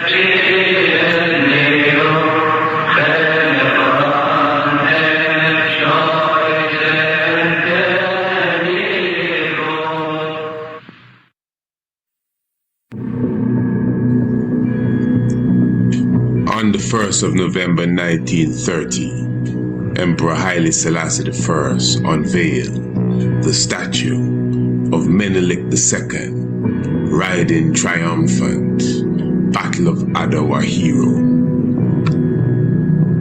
This was the 25th anniversary of himself, Emperor Haile Selassie I, being given the title the Deshamash when he was 13 years of age in 1905. This unveiling of the statue of his great predecessor, Menelik II, on the 1st of November 1930 was done the day before the coronation of himself, Emperor Haile Selassie I, on the 2nd of November 1930, which is exactly 1 day shy of the 41st anniversary of the coronation of the very same Emperor Menelik II, which took place on the 3rd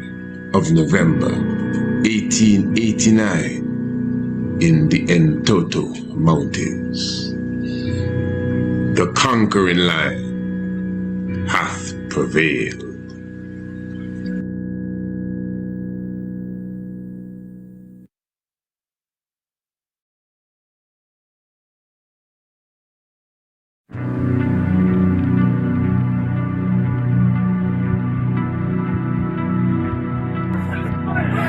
The Italian poor and the unemployed were promised a place in the sun, with free land and an easy fortune in the conquered empire.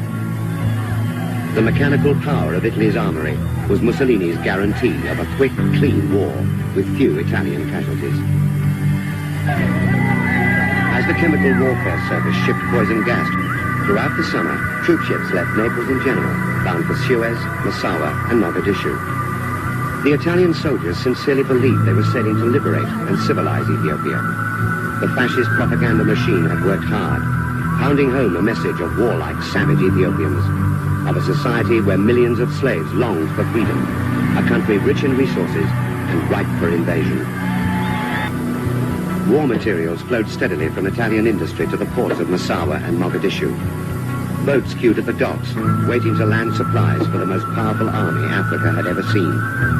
6,000 machine guns, 150 tanks, 700 pieces of artillery, 150 aircraft, and huge supplies of ammunition passed through the docks before the invasion began. During the next 6 months, the shipments of men and armaments would increase 4 times.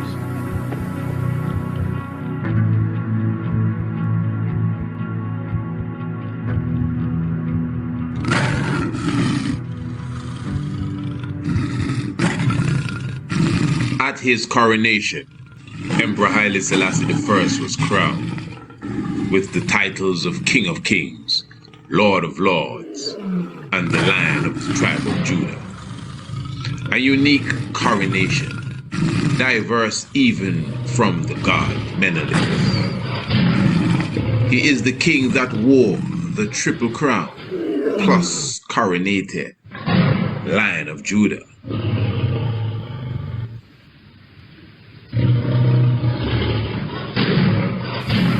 Before they set out on the 6-week march into the northern mountains, the armies paraded before the emperor in the age-old ritual of Ethiopian war. Ras Mulugeta, hero of Adwa, approached Haile Selassie. Jan Hoy, I was killing Italians before you were born. Now I march into battle once again. I await you on the battlefield. He saluted the emperor and left with his 80,000 men on the long march north.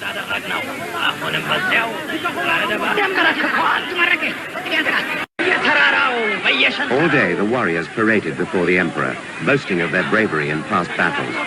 But Haile Selassie knew that the invasion had brought a new kind of warfare to Ethiopia. These old battles had been fought in the old way, hand to hand, from dawn to dusk, won and lost in a single day. The warriors gathered from all parts of Ethiopia, united with their emperor against the fascist aggressors. Mussolini shouted his orders from Italy. Emperor Haile Selassie I was on the front line of the battlefield.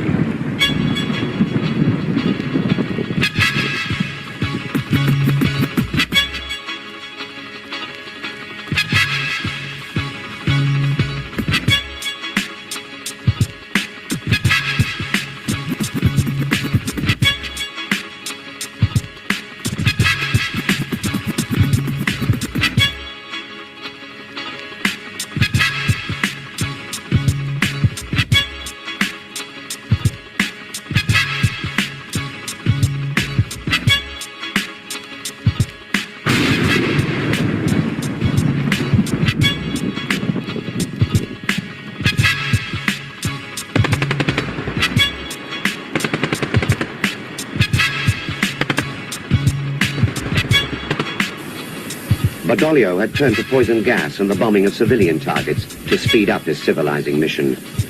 He wanted no awkward European witnesses from the International Red Cross to see the victims of bombing raids and the flesh blistered by gas.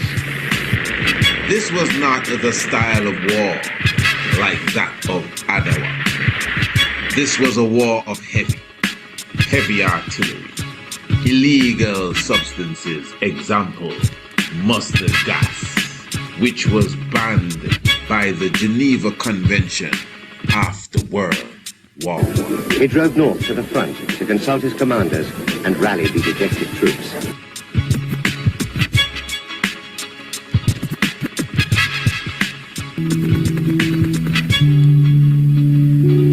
I have a memory where the Italians are there in their tank with their military, with their then up-to-date military equipment. And the Ethiopians are there with their spears and their horses. And there was a sense that there is no way that they're going to be able to combat that mechanistic sort of force. And although as a child, I couldn't quite take this on board, I could imagine now as an adult how desperate the emperor must have felt. And so much courage, so much bravery, and so little ability, really, to defend yourself.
Ancient Kush, Herm, 2500 BCE, Napata, Ancient Maori, Ta-Seti.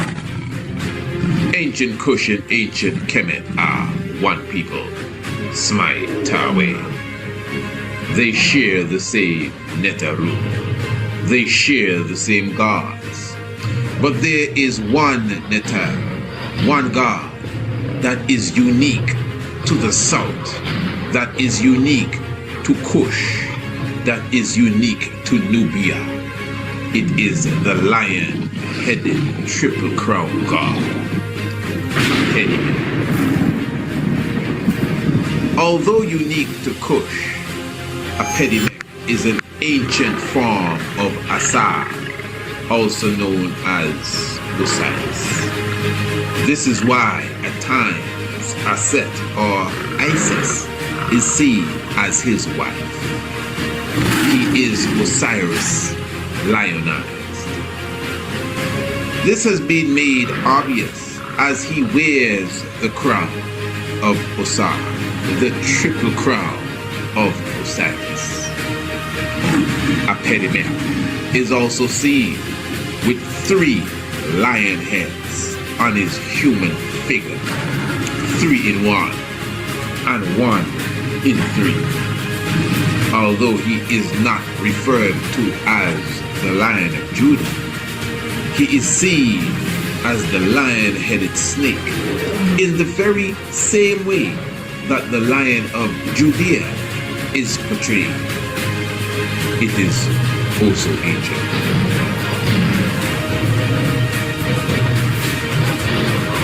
But the outstanding characteristic of a pediment is that he is the God that goes on the front line of the war. He is the God of war that leads his troops into battle. He is the conqueror, the conquering lion, the triple crown lion-headed God, a pediment.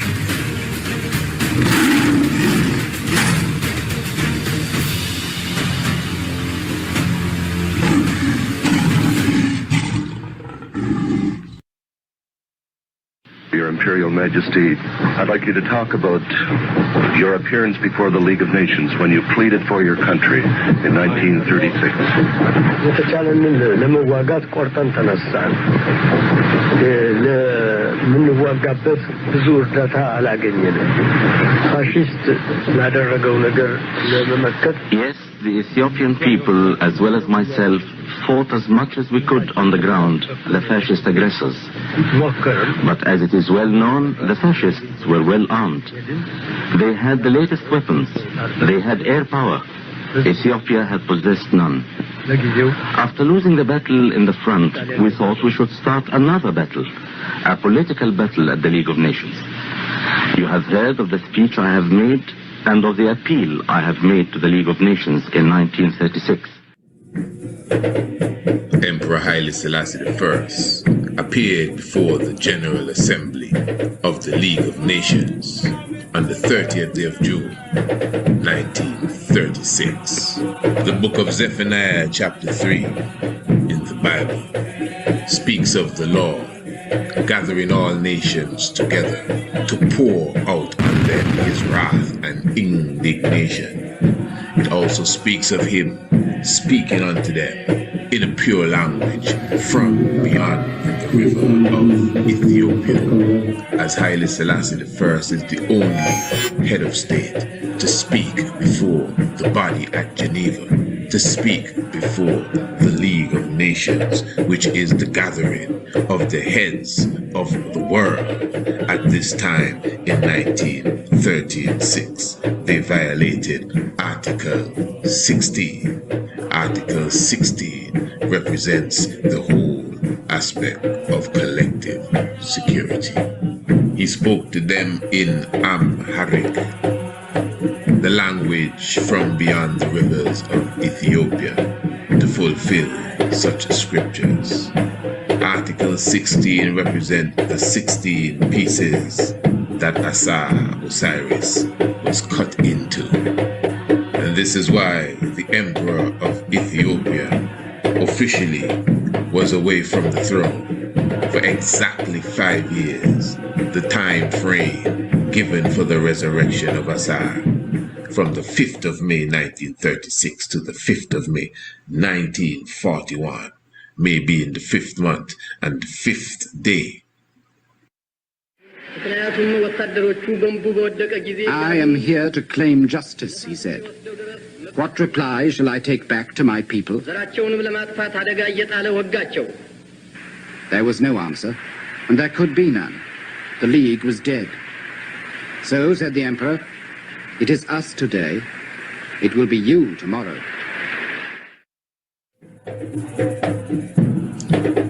The year that Haile Selassie went into Britain, 1936, is referred to as the year of the 3 kings.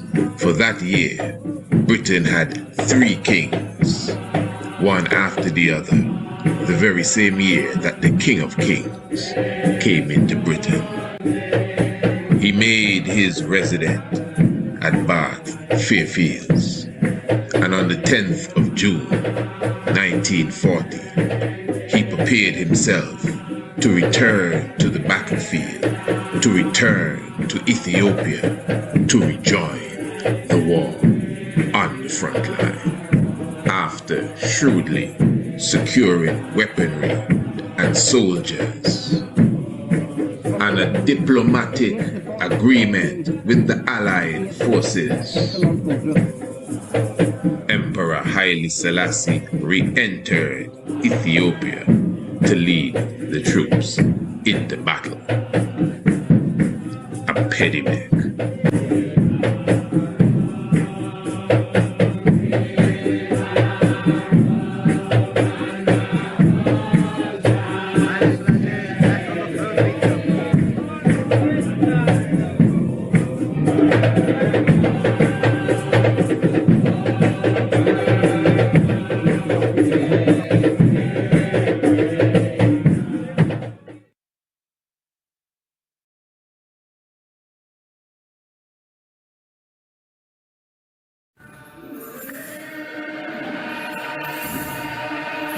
Let us keep in mind that after the emancipation of slavery in the West, the European powers still gathered themselves together to carve Africa up like a pie, like a cake. Remember that all the African countries went under the colonial grip. New countries were even created as empires and states and tribes were divided and separated into different groups. Abyssinia, Ethiopia, withstood the test of the onslaught of the European enslavers. We give thanks for Emperor Johannes on the battlefield. We give thanks for Emperor Theodorus on the battlefield. The Lions of Judah, Menelik II, Ras Mokene, Empress Taitu, lions and lionesses, conquering and to conquer. We give thanks on the battlefield to resist the Italian, to hold back and ward off the British, to keep Ethiopia free. Emperor Haile Selassie I, as was said, unique as he was coronated with the Triple Crown and coronated the Lion of the tribe of Judah. He is the fulfillment of the prophecy of the book of Revelation chapter 5, verse 5. No one found worthy but the Lion of the tribe of Judah. He represents a pediment who wears the triple crown. He represents a pediment who is seen with 3 heads, as he is Haile Selassie, which means the power and the might of the Holy Trinity, the Holy Tree, the 3 in 1 and the 1 in 3. He represents a pediment, as a pediment is the lionhead god that goes to the front line of the battle, that leads his troop into war, just like Kedos Girogis, St. George, as he also is represented in the energy and the presence of Emperor Haile Selassie I, conquering and to conquer.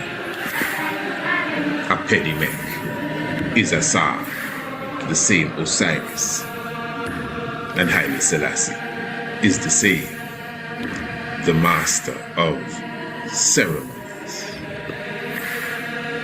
His humility and supreme wisdom was on display for the international community to witness during the invasion of the Italian government.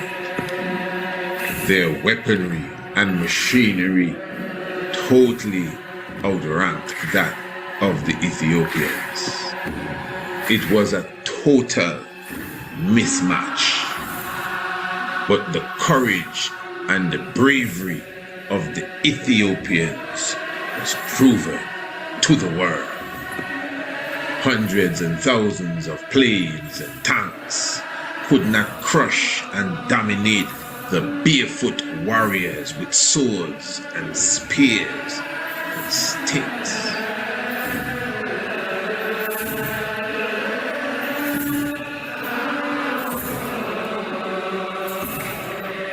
And now to present our eminent guest, the Honorary Chairman of our Congress, Dr. Billy Graham. Your Imperial Majesty, Bishop Debelius, delegates, observers, friends, ladies and gentlemen, when we were deciding about the program of this conference, there was one item that I was asked a little bit about, and that was what chief of state we might invite to come and greet us in the name of Christ. And we thought of several, but the one that kept coming back to our thoughts and our minds was that great country of Ethiopia, the land of the Queen of Sheba, referred to in the Old Testament as Punt. And we remembered the story in the book of Acts about the Ethiopian nobleman that was converted to Christ, baptized, and went back to Ethiopia with the gospel. And since that day, Christian kings and emperors have ruled in that enchanting and beautiful country. 35 years ago, there came to the throne Emperor Haile Selassie I. He established a written constitution. He established a parliament, a modern system of communication, built roads, hospitals, schools, and universities. And then the whole world became aware of him when, during the heroic days of the war, His Majesty is the protector of the state's Ethiopian Orthodox Church and is head of the church. And when he returned to his country on May the 5th, 1941, on that historic day, he announced to the world that in Ethiopia, Christian ethics in government, liberty of conscience, and democratic institutions would prevail in his country. And so we give a warm and hearty welcome to our distinguished guest this morning, His Imperial Majesty, Emperor Haile Selassie I of Ethiopia.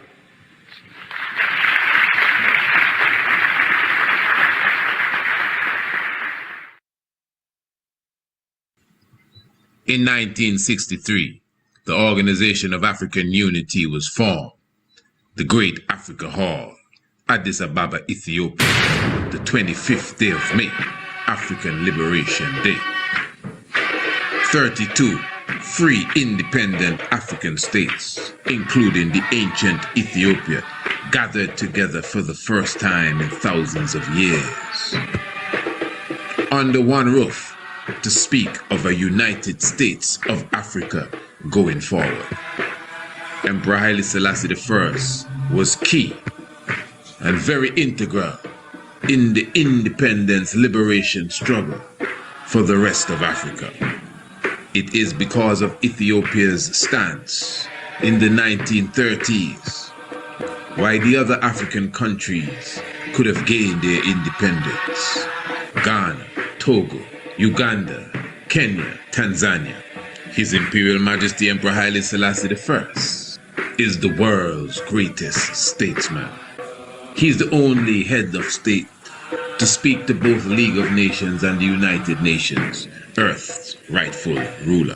The Guinness Book of World Records declare that Haile Selassie I is the most decorated personality in the world. Thousands of titles and orders that has been given unto the king, nationally and internationally. In 1966, the Honorable Emperor gave 31 gold medals to the heads of those who caught the vision, Ras Tafari, in Kingston, Jamaica, in King's House. As an international statesman, Haile Selassie I was given the highest seat in any audience that he was present, even when he gathered with other heads of state. His seat was the highest in the room. As one BBC commentator said, the Lion of Judah has rooted out all of his enemies, conquering and to conquer. Petty man.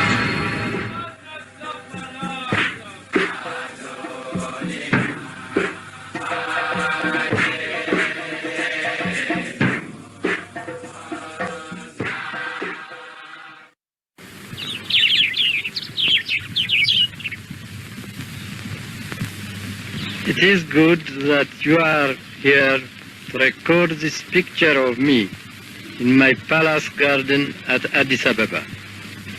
People who see this throughout the world will realize that even in the 20th century, with faith, courage, and a just cause, David will still beat Goliath.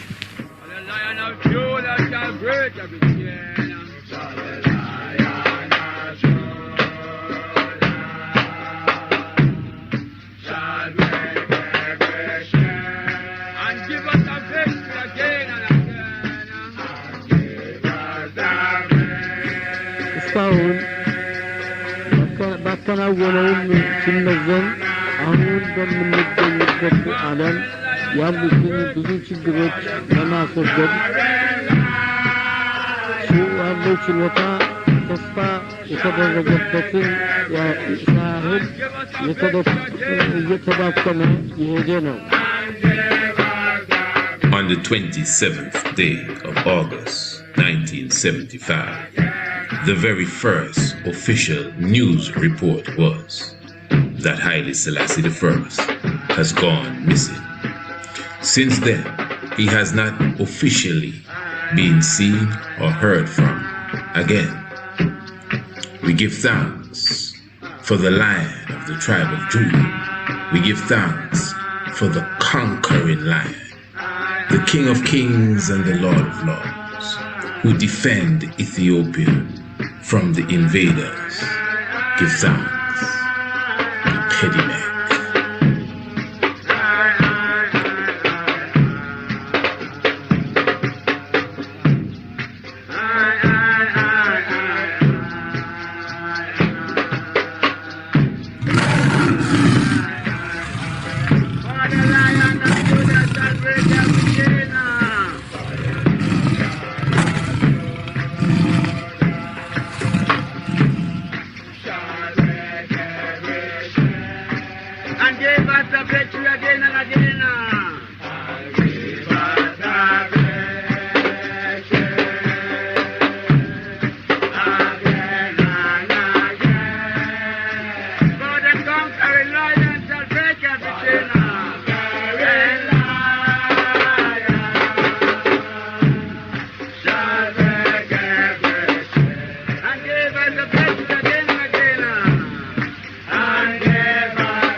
This beautiful model of the solar system was created by one of the students in our international homeschool program. This is young Prince Haile Selassie, 7 years old, What a wonderful project. What a wonderful model of the solar system. And the royal family, he has been paying keen attention to the lessons that we would be giving him each and every day. Haile Selassie, congratulations. Wonderful work. Keep it up. Give thanks for you and your royal family. And those of you who want to be a part of the International Homeschool Program, or just to get more information on how you can enroll your young ones, email us, priestisaacinstitute@gmail.com.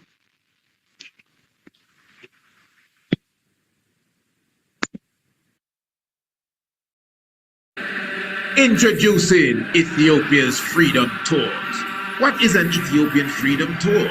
We are giving you the opportunity to visit us in Ethiopia on your terms. You pick the date, summer, spring, October, or December. It's your choice. 3 days, 5 days, 7 or 9 days. It's your choice. Several options to choose from. Tour Addis Ababa. Tour Shashamane, Hawassa and Wando Genet, Lalibela and Aksum, or a combination of them all. It's all up to you. Need more information? Check our Freedom Tour booklet. Press the link in the description or email us at priestisaacinstitute@gmail.com. Ethiopia Freedom Tours. When will you be coming?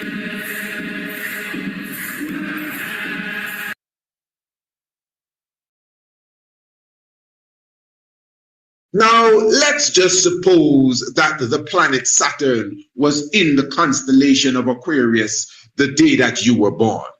Was it? You're not too sure? Well, this is why you need your own personal natal chart reading.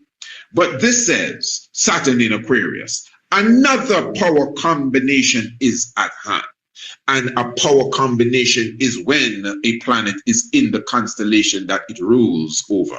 Saturn is one of the planets that rule over Aquarius. Aquarius is also unique as it is the throne of two planets.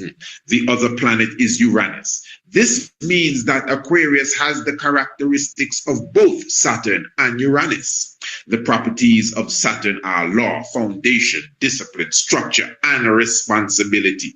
These qualities will enhance the characteristics of Aquarius.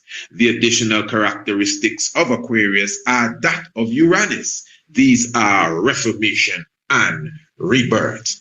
Royal family, remember we still have the 50% discount on your accurate natal chart reading.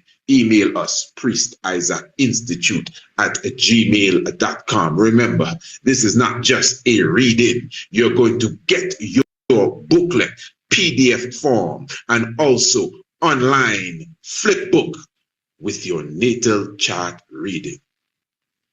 Blessed love.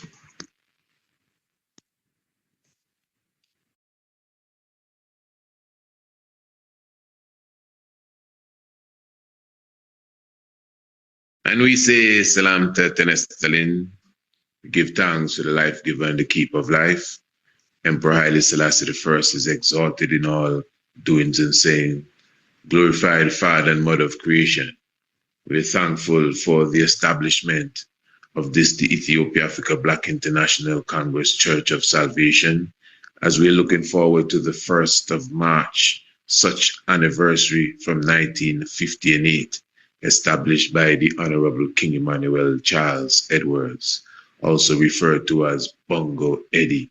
Give thanks for Melchizedek in flesh, and even the moment of fasting and praying that he has even established amongst us. Marcus Garvey is continually in our presence, as he said, look for me all around you. Look for me in the whirlwind. Look for me in the thunderstorm. So we give thanks for the revelation of the prophet, priest, and king. We give thanks for the revelation of the Mother Mary and the Father and Mother of creation at this hour. Nigasai, Selassie, Jah. Rastafari. Royal family, give thanks for your presence with us as we hail Idi Amin Dada. Of course, the Honorable Priest Isaac here with you. Wonderful, wonderful session that we will be going into this evening. This is a special presentation, a special edition of the Tiger's Nest program. This is the Tiger's Nest. This is not necessarily the lecture series. This is the Tiger's Nest, the program that comes to you every Monday, Tuesday, Wednesday, and Thursday. But this is one of those special editions where we bring you the Tiger's Nest visually and for very important reasons as we are going into a very important subject. We are speaking of the Amenta, Haile Selassie and the Amenta. And of course, every year at this time, we touch upon the subject or something similar. But as you know, the levels and the elevation is continually growing, and the intellect and the knowledge and the information. So there's always something new, always a different angle. And we definitely want to get straight to it this evening. And give thanks for all the special ones that are with us, those who would have requested the link for this presentation and are with us, the subscribers to the Tiger's Nest. And of course, we are encouraging those who are not subscribers to the Tiger's Nest. It's a very simple and easy thing to do.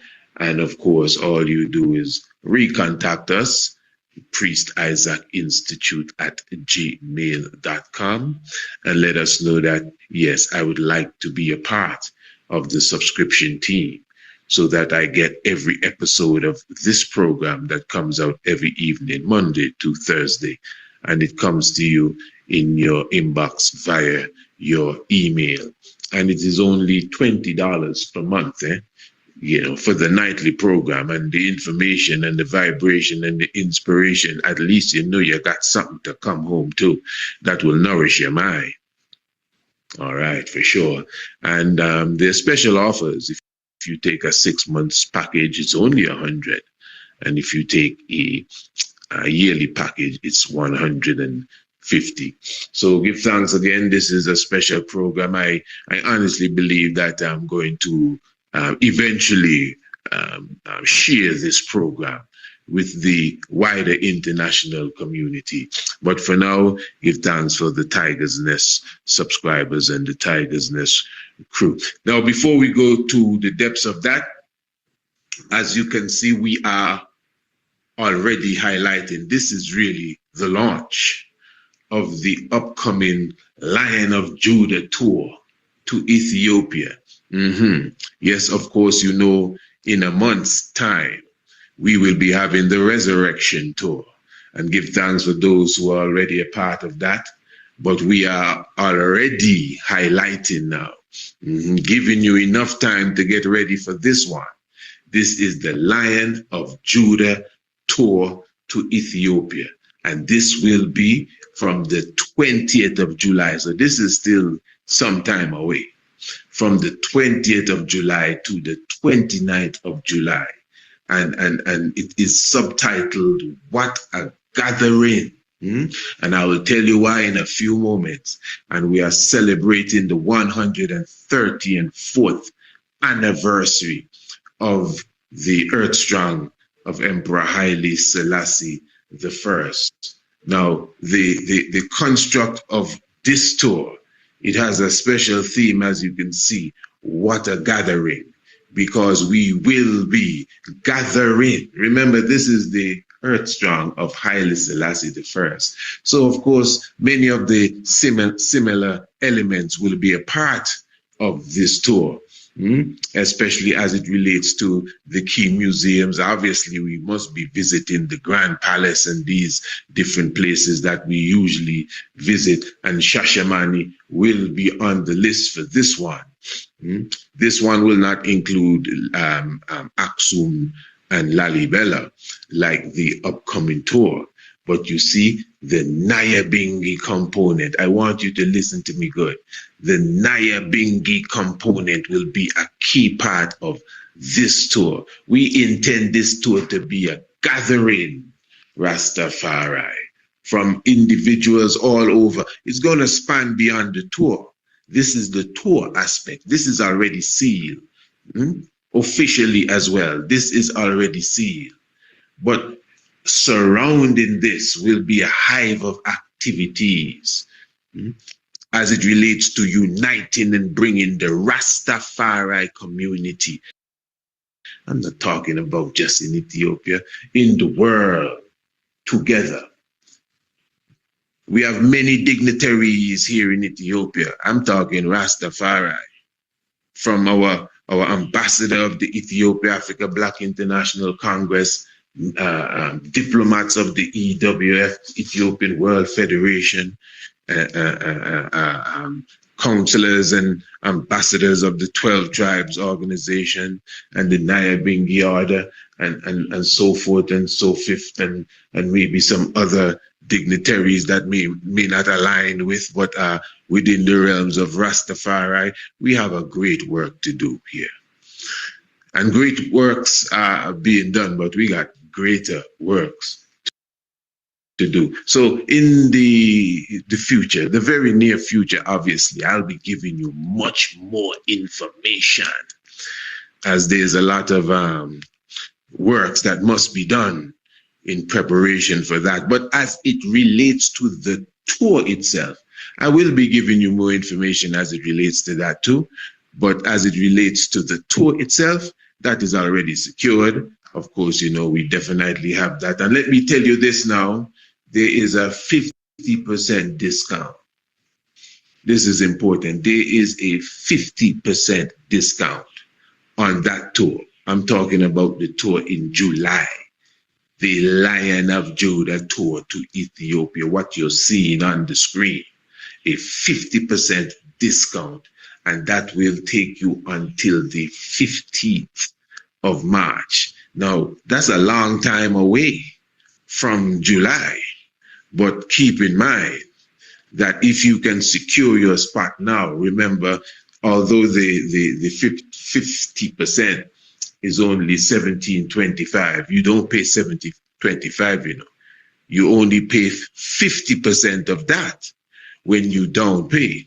So you make a down payment when you register to be a part of the tour, and the down payment is half of the price of the tour. So if you get it when it's 30% off, well, you pay half of the price. If you get it when it's 15% off, well, you pay half of the price. If you get it when it's the full price, you pay half of the price as the down payment. I hope you get that properly. So there's a 50% down payment. And if you do the maths, you will know exactly what you have to pay. But at this time, there's a 50% off of the full price of that tour. And that will be until the 15th. 15 of March, well, 15 obviously, and for sure this is going to be a mighty gathering, and the unity of Rastafari is like the underlying theme there. That's why it's what a gathering of the ransom in the summer land of love. So we are encouraging those even abroad to prepare themselves for this one. And again, in the very near future, you'll be getting more information on that. Very good. I'm very thankful for your patience with me giving that explanation. And I know, again, this is the family crowd here, for sure, the Tiger's Nest subscription team. And so I know you appreciate that information there. So contact us, Priest Isaac Institute at gmail.com, and secure your space early. And remember, of course, you still even have time to make the second half. But we have all the information for you once you contact us. And as I say, in the very near future, you'll be getting more information. So the Amenta.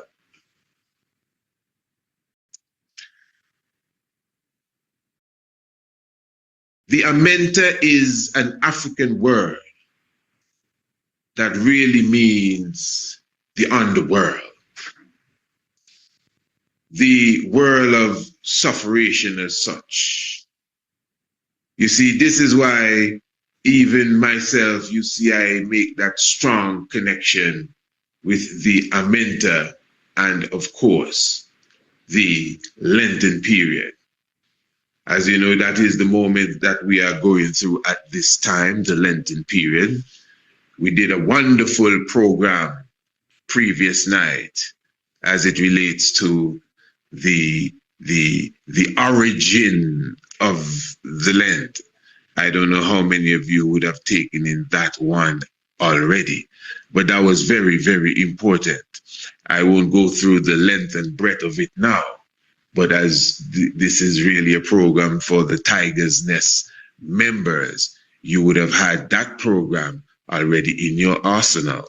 And we highlighted the speech, the festal speech. I don't know how many of the students already went and read the festal speech, but those who may not know, like some of the special guests tonight, the festal speech, letters, it became a speech though, but the festal letters is a presentation made by Saint Athanasius, who is one of the great founding fathers as such of this great religion known as Christendom or Christianity. So in his letter to the church in Egypt, he was highlighting to them that it is very important for us to adapt the 40 days fasting and praying period like the rest of the world. It is not right for us to be eating and drinking and merrymaking while the rest of the world is humbling themselves for the 40 days and 40 nights. This is very important, you know. The festal letters, you can look it up for yourselves. We took time to go into that previous evening, but the point really here is that this is supposedly the founding fathers. This is like 300 and something BC, AD, pardon me, the 4th century. The 4th century. So this is really around the time everything began. According to the history, it's in this same time, 325, I think it is, somewhere around there, where you had the council of Constantine council there, the Nicene Council of Bishops, where Constantine would have established the Christianity that is known today. It's around somewhere around that same time where the Ethiopian King Izana would have established the Christian kingdom of Ethiopia and the level of Christianity that we observe today. So my point is that this is very early time. This is the first stages of organized Christendom, if my history is correct. So when Saint Athanasius is saying that we need, this is what he's telling the Egyptian church, that we need to take up the 40-day fasting Lent period like the rest of the world. Now, which rest of the world? Which rest of the world? Because this is something that the Christian world interprets as him speaking to the Christian world. No, what I'm talking about is not something in the dark, you know. This is something that many theologians and clergy people and ones highlight, what Athanasius said to the Egyptian church, that we need to take up the 40-day fasting like the rest of the world. He didn't say Christian world, he said the rest of the world. But the Christian world interprets it that he's speaking to the Christian world. But at that time, the Christian world wasn't that big, really, like today, you know. But then if we are to look at who was the Christian world, again, we gone back to Ethiopia. But the point is, somebody was fasting. And yes, it was all over the world, because the concept of the 40 days and 40 nights fasting did not begin with the Christian world. That's the point, really. Christ himself fasted for the 40 days and 40 nights. And according to what we know, he wasn't necessarily a Christian. That began after him. And then prior to him, Elijah fasted for 40 days and 40 nights. And, you know, at the same time, he's a couple hundred years. And prior to Elijah, Moses fasted for 40 days and 40 nights. So fasting for 40 days and 40 nights is something that was taking place for a while. Moses went down the hill and went back up and fasted for 40 days and 40 nights again. He did about 18 a very short time. So what we highlighted previous evening was that the fasting science and fasting for a specific period at a specific time for a specific reason is nothing new. And this is why we highlighted what is known as the festival of the Opel Festival. This is in ancient Kemet. And then you have the feast and the fast of Osiris, where they fast in remembrance of the sufferation, the death, and the resurrection of Osiris, that is Asar. This is in ancient Kemet. This is a long time ago. They've been doing this. And why do they fast again and feast after? In remembrance of the death and the resurrection of Osiris. Asar, one of the first God figures ever. Long time ago business we're talking about. So this is why, again, you could see even down to Moses. Prior to Moses, Noah was in the ark for 40 days and 40 nights. Well, he was in there for longer than that time, but it was raining 40 days and 40 nights, and you understand. I'm sure he would have been holding that sacred fast as well. So this is nothing new. So when Athanasius told the bishops, hey, I think we need to try this, you know, because the whole world is doing it. The whole Christian world. No. The whole world is doing this. Festa letters, family. Check it for yourself. So the understanding of even the crucifixion of Christ. Now, the Christian world. Follow where we're going, family. Haile Selassie and their mentor. So the Christian world, as we observe today, that holds at least the Lenten period, they do it in remembrance of what? The death and the crucifixion and resurrection of Jesus Christ. That's the character and individual that they adhere to. That's what they refer to him as. I'm just telling you what they say.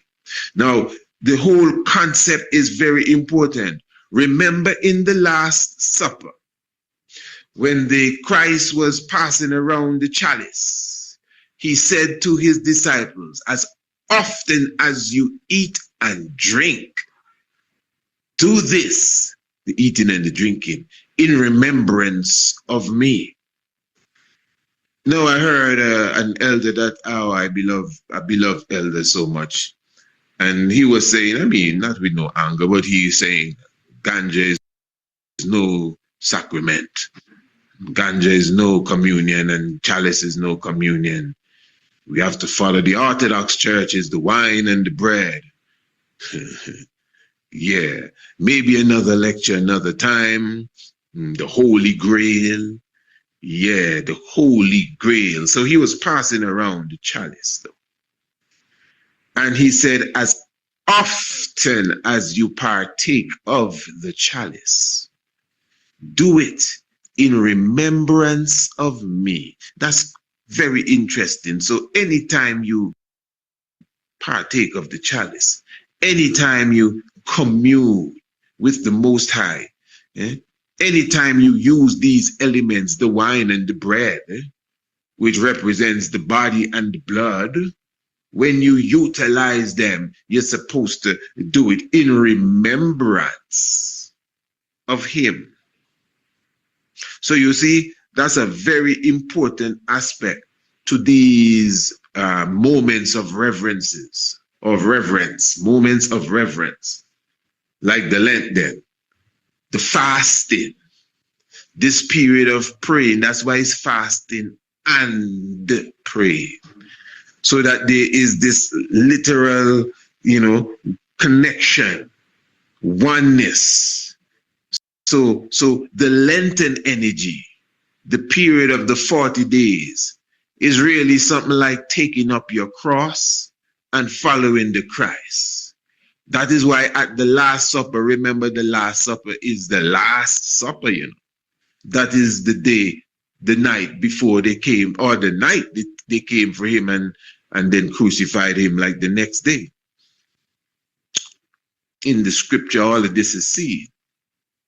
So during this time, again, you are remembering the sufferation of the Messiah and the resurrection of the Messiah. Now, I'm not preaching to you. This is not church here.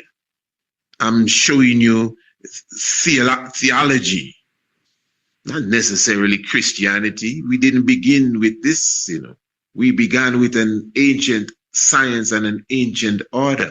That's why I showed you that the founding father and fathers of this stuff had to be debating about taking up this principle because it was there before them. This is nature fasting. Nature is just happy for those of us who are fasting with her. Interestingly, the Christian fast and the Islamic fast began at the same time this year. I tell you about the eclipse and the fire ring and the Chinese New Year. Everything the same time, the fire horse, everything the same moment. Something else happened. I can't remember. But anyway, let's continue here. So just keep all of that in mind. And this many of you know. And this is why even there is a period of fasting and praying. It's not just fasting, It's fasting and praying. You see, you abstain from different things. You have all sorts of level of fasting.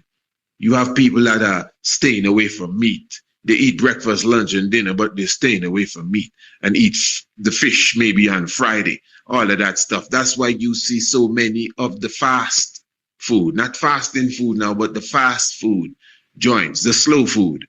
You see them advertising a lot of fish fillet and fish sandwiches and so forth, because they know they're capitalizing on the fish time. It's the fish time, the Pisces moment. That's where the sun is going into the Pisces. Yeah, ancient astronomy. They're hip to it. They know what they're dealing with. That's why the fish is a key thing during the time of Lent, because it's related to the sun, and the sun is fertility. And fertility, the fish, of course, you open a fish, you find so many eggs. That's why you have the bunny rabbit and the egg. It causes fertility. The bunny rabbit multiplies, and the egg is the egg. It's life. It's the womb of the chicken as such, the egg. Come on, man. The East Star, the Eastern Star, the star in the East, the Son of God. Yeah, the whole thing. So it's a lot of, many would say paganism. But remember, to be a pagan means you're not a Roman Catholic. And that's how these, and a heathen and these different things. Let's stay focused here. So during the time of fasting, your mind would be, first of all, in the right order. You're in the tabernacle. This is why, again, the Melchizedek character amongst us, who came and sat with us, brought in such commandments as such. I'm talking about the Lenten period. And even at that time, again, you would sit in and hold such a great strength within the fasting, but you are in service and hymns and clapping and singing and Nyabingi daily, 40 days, 40 nights. That's the vibes. That's why I said in one program, if you can't do that, well, at least you got to occupy your mind with something upful, pray, reading good words, watching good things. That's why during the time of fasting, you are encouraged to do good deeds and visit the sick and check for the elderly and the whole works. It's a spiritual balance that will definitely benefit yourself. Very good. So all of that is with good understanding. Do this in remembrance of me. And remember, this is before he went and bore the sins of the world. And I'm talking about the theology now. This is before he bore the cross. So that means while you are going through this period here, you are supposed to meditate on him and his life and his trials and his tribulations for a very important reason. Because you're doing this in remembrance of him and what he went through, just like when you partake of the chalice. Do this in remembrance of me, because even the chalice itself is a sacrifice. You're sacrificing the lamb bread, the lamb's bread, because the lamb is the bread.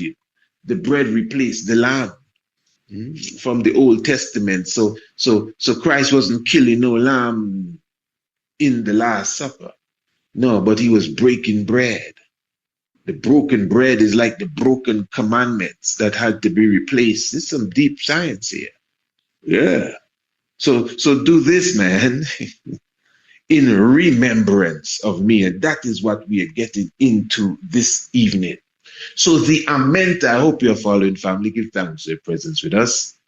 Give thanks. This is the special edition of the Tiger's Nest that we've been speaking about. Haile Selassie and the Amenta, and even what has been said thus far. Please just make sure you secure it, because everything will, stand into place for you. All right, let us continue. The Amenta, the underworld. That's what it means. The place of darkness, the dark domain, the shadow of death, something like what you would consider hell. Now, this is an ancient African science, the Amenta, and it is because the ancients knew that the time will come that we would have faced such an Amenta, such an underworld, such a passage of destruction. Now, what is interesting about this Amenta period is that the Amenta is usually seen during the whole aspects of the movement of ships. So in other words, you go into the Amenta via ships. That is really how it's portrayed. So you have the ancient ones that went into the underworld. They went into the underworld via ships. The Book of Gates, it makes a good highlight of this. While you see the royal king on the bark sitting down, and then you have all the serpents like the Apep trying to come and destroy the king, but the king has in front of him Set with his spear destroying the serpent, the same Set that fought against Horus, destroying the serpent. That's in the underworld. That's in the Amenta. That's in the darkness of the night. All highly symbolic. So the underworld now, even within the scripture, it speaks about this science of the ships, because it is slavery that is the Amenta of the African people. That's the main Amenta. Slavery, the underworld. Really the underworld too. On the other side of the real world. That's how it is. Because the underworld or the Amenta is also symbolized by the sun setting. So the sun is always setting and the sun is always rising somewhere. That's reality. But if we were to set a border to say, well, where is really the rising sun? Because Japan says it's the land of the rising sun.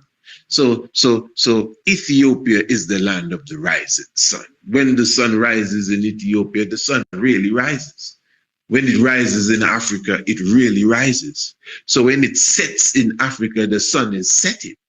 In reality, although it's rising somewhere else, but because we know where the center of the earth is, it's setting.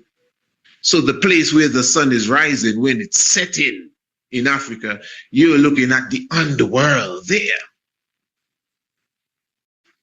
In a symbolic self. Don't get caught up now. Don't get carried away. The earth is the Lord's and the fullness thereof. But I'm just showing you that place where the captives were taken. The scripture says that he shall send them back into captivity, into Egypt, in ships for 400 years.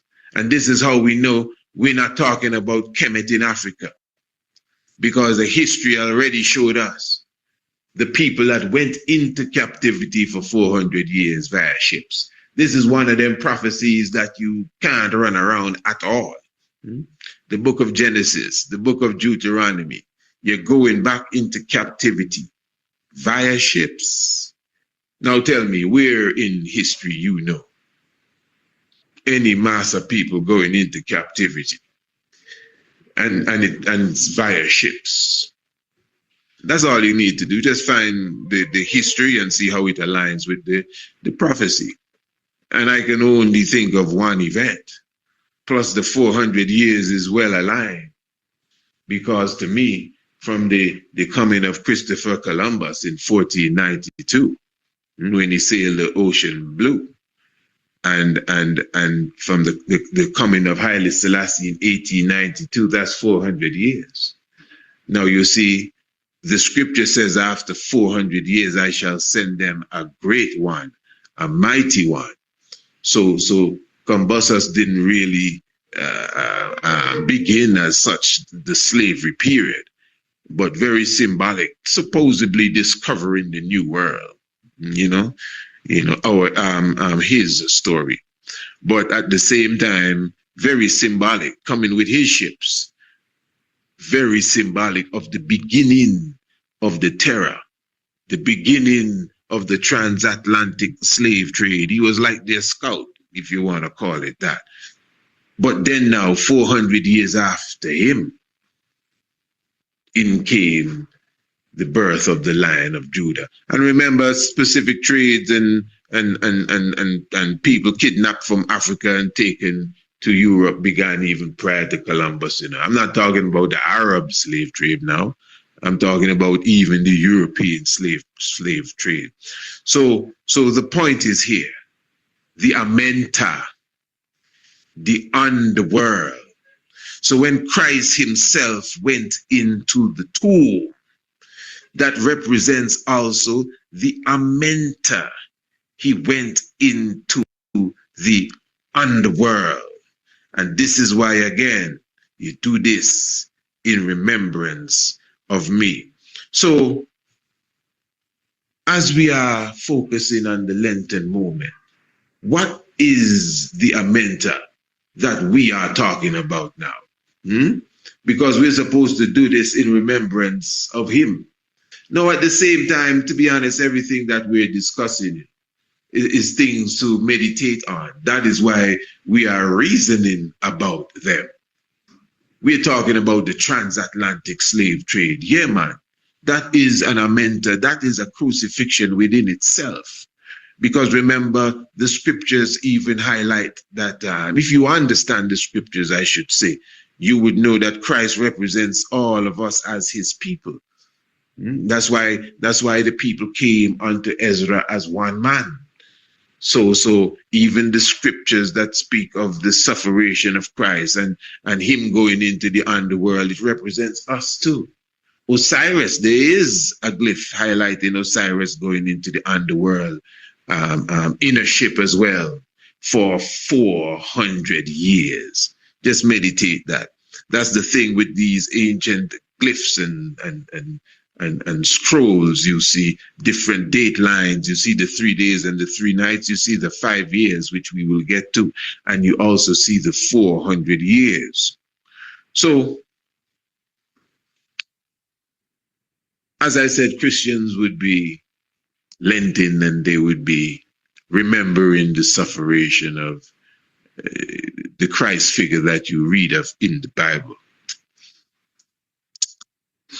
You know, as Bobo Shanti, we have an interesting philosophy of Christ being crucified 2,000 years ago at Mother White Bridge. Some say it's not 2,000 years ago. Some say it's the 60s. I'm not going to really delve into that to the depths this program here. I will do another program on that. It's too many things. But I would like to return to what I said previous evening or the evening prior to that.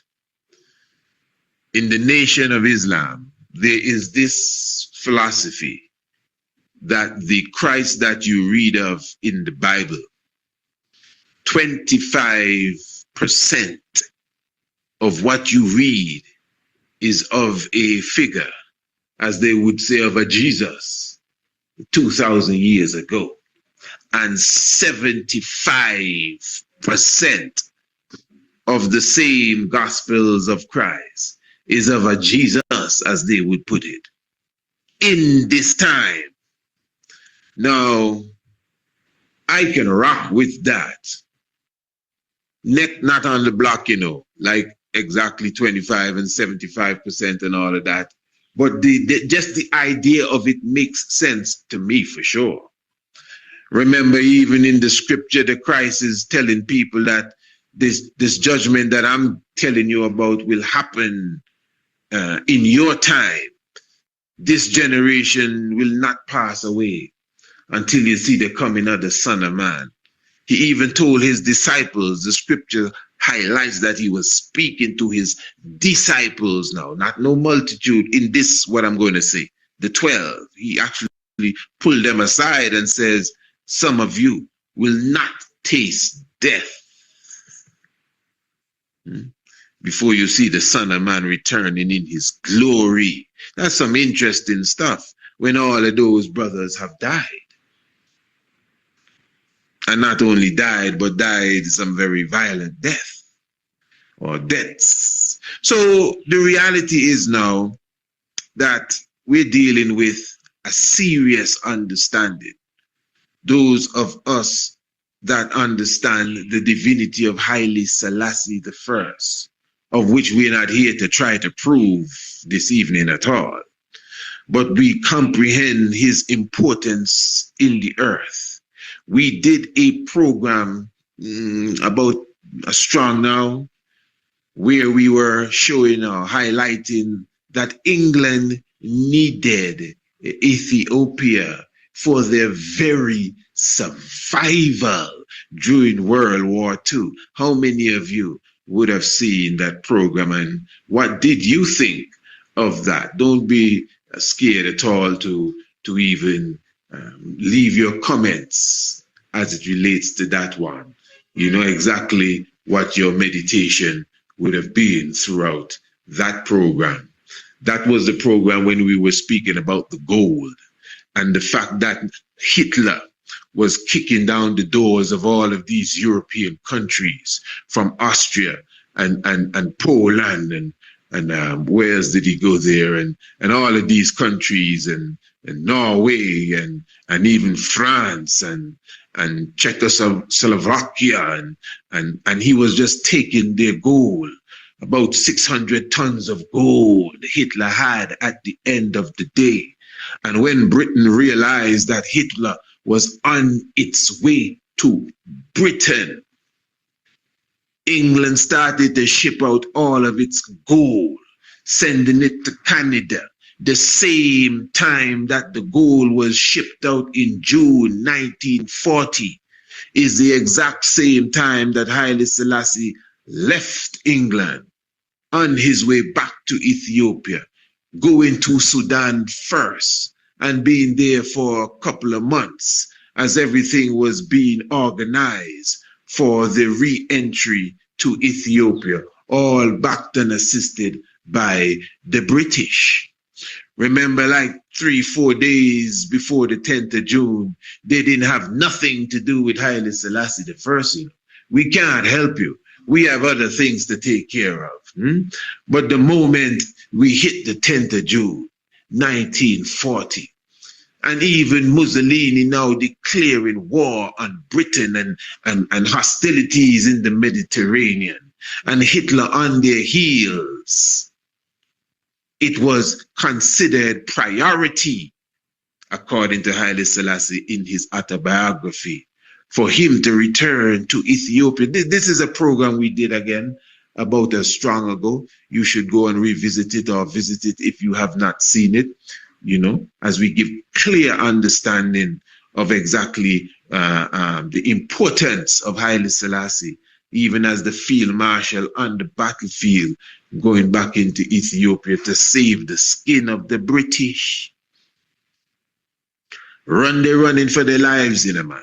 Shipping their gold, all of their gold, billions, $9.9 billion worth of gold, shipping it out. They don't have no time to be sending their might to Ethiopia to help Haile Selassie to get rid of Mussolini. No, man, they need that to defend themselves against Hitler. He's on his way to them.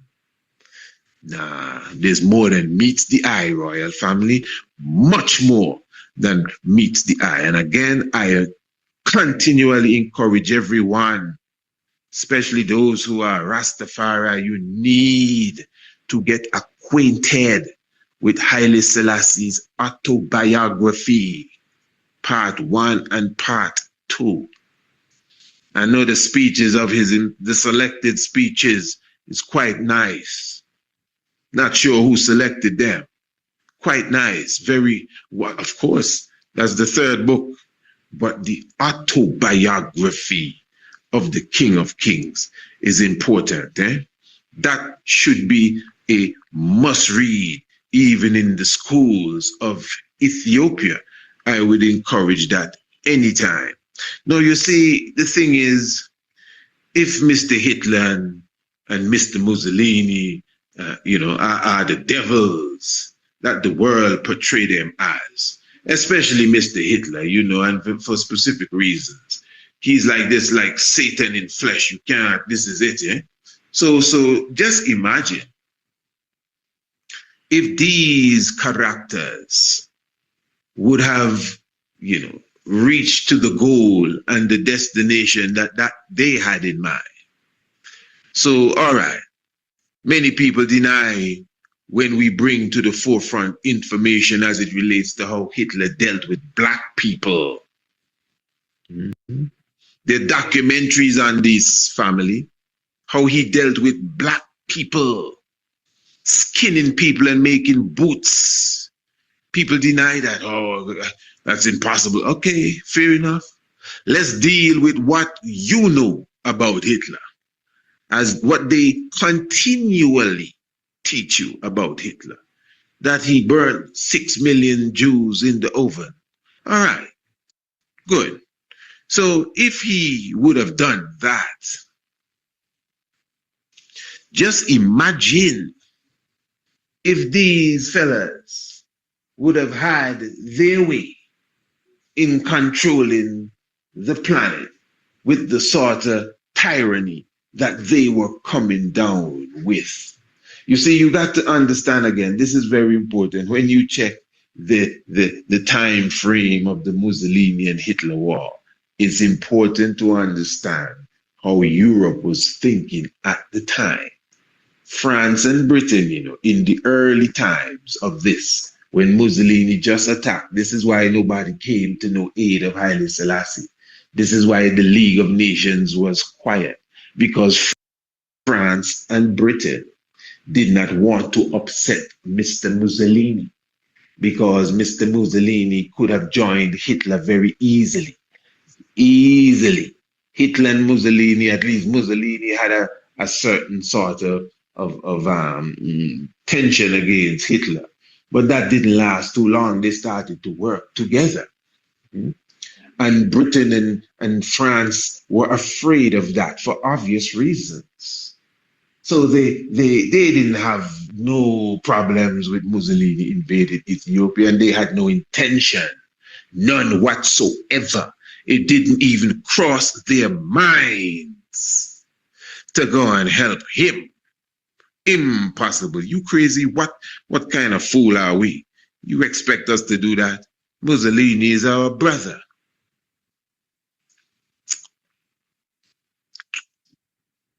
So, royal family, we have to meditate even from the time of Adwa. Very important. And of course, the Adwa moment is coming up now, the 1st of March, really the 2nd of March.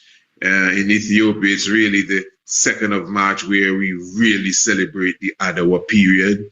The year the Adwa took place is a mystic science. I think the year was a leap year. And so it's not a matter of the 1st or 2nd of March. It's the Ethiopian calendar that is used to celebrate the Adwa. So you will find it mostly celebrated on the 2nd of March and maybe the 1st of March on a leap year. So I know in the West we more link on the 1st of March meditation, but that is the case. But we give thanks also for the 1st of March upcoming, which is the anniversary of our Congress. Yes, literally found on the 1st of March, 1958. So we're also thankful for that. So the Battle of Adwa. And since I mentioned the 1st of March, let me remind you, family, that our natal chart reading. How many of you have received your natal chart reading as yet? And those of you who would have received your natal chart reading, how was it? Well, I know because I think almost everyone that gets their natal chart responds to me, and everyone is very happy with the quality of information and vibes that they get from their natal chart. Remember, family, that we have been doing a 50% on the natal chart reading, and that comes to an end on the 1st of March for sure. And definitely you would be very delighted, to get your natal chart reading and really see not only the outside of the interpretation, just to know what was happening in the heavens when you were born. You don't have to believe in it and believe in astrology and all of that jazz, but just to know the accepted modern day scientific details of where the planets and so forth were. I mean, coordinates wise, at least for that, you should get your natal chart. But don't throw away the value. The interpretations are on point. So definitely you should take advantage before the 1st of March for the 50% off. Hey, I mean, you can come after March, and pay the full price. It's still worth it. It is still worth it. And also, speaking of the 1st of March, remember we have a 50% off on the International Homeschool Program. Pardon me. We have a 50% off on the ancient astronomy, the rudiments of ancient astronomy course. Definitely beautiful. Also, everyone who is partaking that and into that as we speak, very delighted with the quality of that. I'm encouraging you, royal family, invest in yourself. Invest in yourself. You see that Rudiments of Ancient Astronomy course? That's an investment in yourself. Take it from me. You don't have to have any ambition to be no astronaut or anything of the sort. But just to comprehend, have a better comprehension. And listen to me, a much better comprehension of the heavens. Priest Isaac Institute at gmail.com. So remember, from the time of the Battle of Adwa, even prior to the Battle of Adwa, this is why we were celebrating Rasaluha. We were celebrating the Battle of Dogali. We were celebrating conquering the Italians in 5 minutes in 1887. And then at the same time, they have other battles under the rulership of Johannes IV. And of course, you know, keeping Ethiopia as the Ethiopia that we even know today. Yes, there were some invasions by the Egyptians and the very same Italians ripping away Eritrea and so forth. But for the most part, these great kings would have secured the independence of the borders that we know today as Ethiopia. So when the great Menelik II came with the mighty Ras Mokenen and as I said, Ras Lula and these great ones and Mengesha Johannes, Ras Mengesha Johannes and these great mighty warriors, Ras Mulageta and these ones, we stood up firm against the Italians in the Battle of Adwa. And what this did now, this sent the ripples across the world, not just Europe, across the world. This is really where you have the foundation of what we call Pan-Africanism, you know. Because yes, Pan-Africanism as you know it really started with the energy that came off of the Battle of Adwa in 1896. So I think it's in 1900. The 1900 itself, you had the 1896 Battle of Adwa. 1900, you had the first Pan-African Conference, it is. But the thing is, the whole anti-colonial movement really began here. This is important, family. Haile Selassie and the Amenta. Because you must understand that Europe literally owned most of Africa. It is just that the Ethiopian empire was free. And it wasn't just no Ethiopian country, it was an empire. It was free. And you see, this is why even the Battle of Adwa is a key part of our African tour, our Ethiopian tour. Because in the Battle of Adwa Museum, you see all the aspects of the war, you know, all the different aspects of the history of the war, leading up to the war itself, and even the aftermath of the war. Now, you see, after that defeat, Italy would have been planning its attack. And 40 years after, as one writer says, it returned for its revenge. Now in 1916, we have the emergence of Queen Zaditu, who became the Empress of Ethiopia. That's 1916. And at the same time, Ras Tafari, which is Tafari himself, became the regent. So he became Ras and became the regent to the throne of Ethiopia. He himself, according to history, was the ruler of Ethiopia from that time. Empress Zaditu clearly said that she handed over the governance of Ethiopia to Rastafari, and he had all command to do what he had to do, although he still had strong opposition. And Queen Zaditu obviously had those who influenced her, and she still would have had the last say if she wanted to take the seat. But for the most part, Haile Selassie was the move maker. That is why when he got the crown in 1930, you could see him just hit the ground running, because he was free to do everything now that he wanted to do. All his ideas would be implemented. That's why he brought to the forefront the Constitution right away.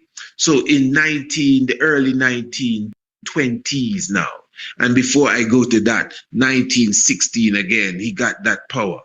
1916, Revelation chapter 19, verse 16, speaks about, and on his vesture and on his thigh was written a title, King of Kings, Lord of Lords. Those who follow him were considered faithful and true.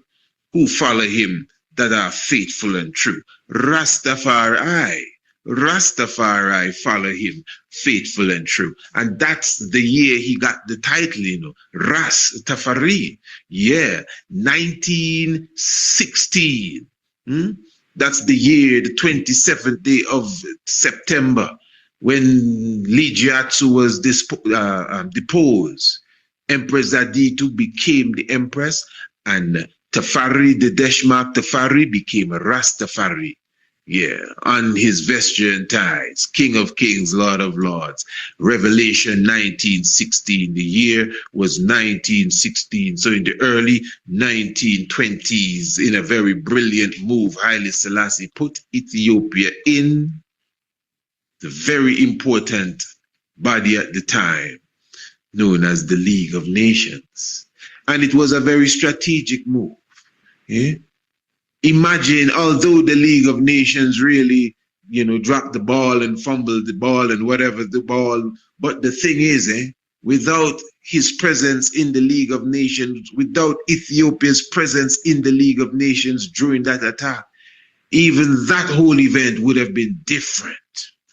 You see, the king had that foundation to stand on as morality and international morality at that.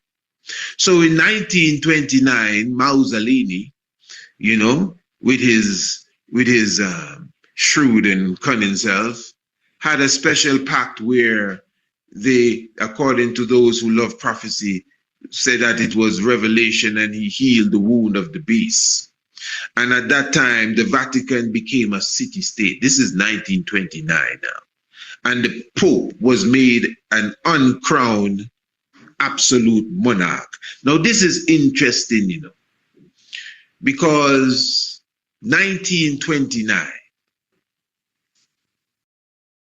is the year before Haile Selassie I was coronated as the Emperor of Ethiopia. And in Rome, you see them coming together, Pope Pius and Gaspar and Mussolini, and you have Emmanuel III, Vitro Emmanuel, or some say Victor Emmanuel, and here you have them ganging together, and the Vatican becomes a city-state, and the Pope, the Bishop of the Roman Church, becomes an absolute monarch. And then the year after, the absolute monarch is crowned. The King of Kings and the Lord of Lords is crowned. In Ethiopia, and the 72 nations come and bow before. You see, all of this stuff is important because the dragon stood before the woman. According to Revelation chapter 12, the dragon stood before the woman as she was ready to bring forth the man-child. It's not just a lady, in labor pains, It's symbolic of other things. The man-child was coming to rule the nations with a rod of iron, but the dragon was there. The dragon done there already. Before the man-child was born. Remember, the dragon can read the stars too, Some of us who don't want to read no stars, you can say what you want your enemy reading the stars and saying, yeah, he's going to be born next year. He's going to be born at this time. he's going to be born in this place. No, man, we got to do something about that. Call Emperor Emmanuel III or King Emmanuel III and call Gaspier and call Pope Pius and let's get this thing together quickly. We need to make the Vatican a city-state, and we need to make you an absolute monarch, because I'm going to attack these people and I need you to bless my bombs. The world will see it on the documentaries that have been produced by the European media houses of the Pope and the clergy blessing Mussolini's bombs, cursing his bombs, really. So all of this is the fulfillment of such prophecy. Then in 1934, there was an incident at a place called Walwal, which is a region that the Italians considered to be their region, as they had control of a vast region of Somalia. So because of that incident, eventually that stirred up a lot of tension. And even at that time, Haile Selassie was communicating with the League of Nations and informing them of the aggression that Italy was already putting on Ethiopia. And listen to me, this is why it is good to get the autobiography and read the autobiography of the King of Kings. You would understand that a lot went into preparation as it relates to the war.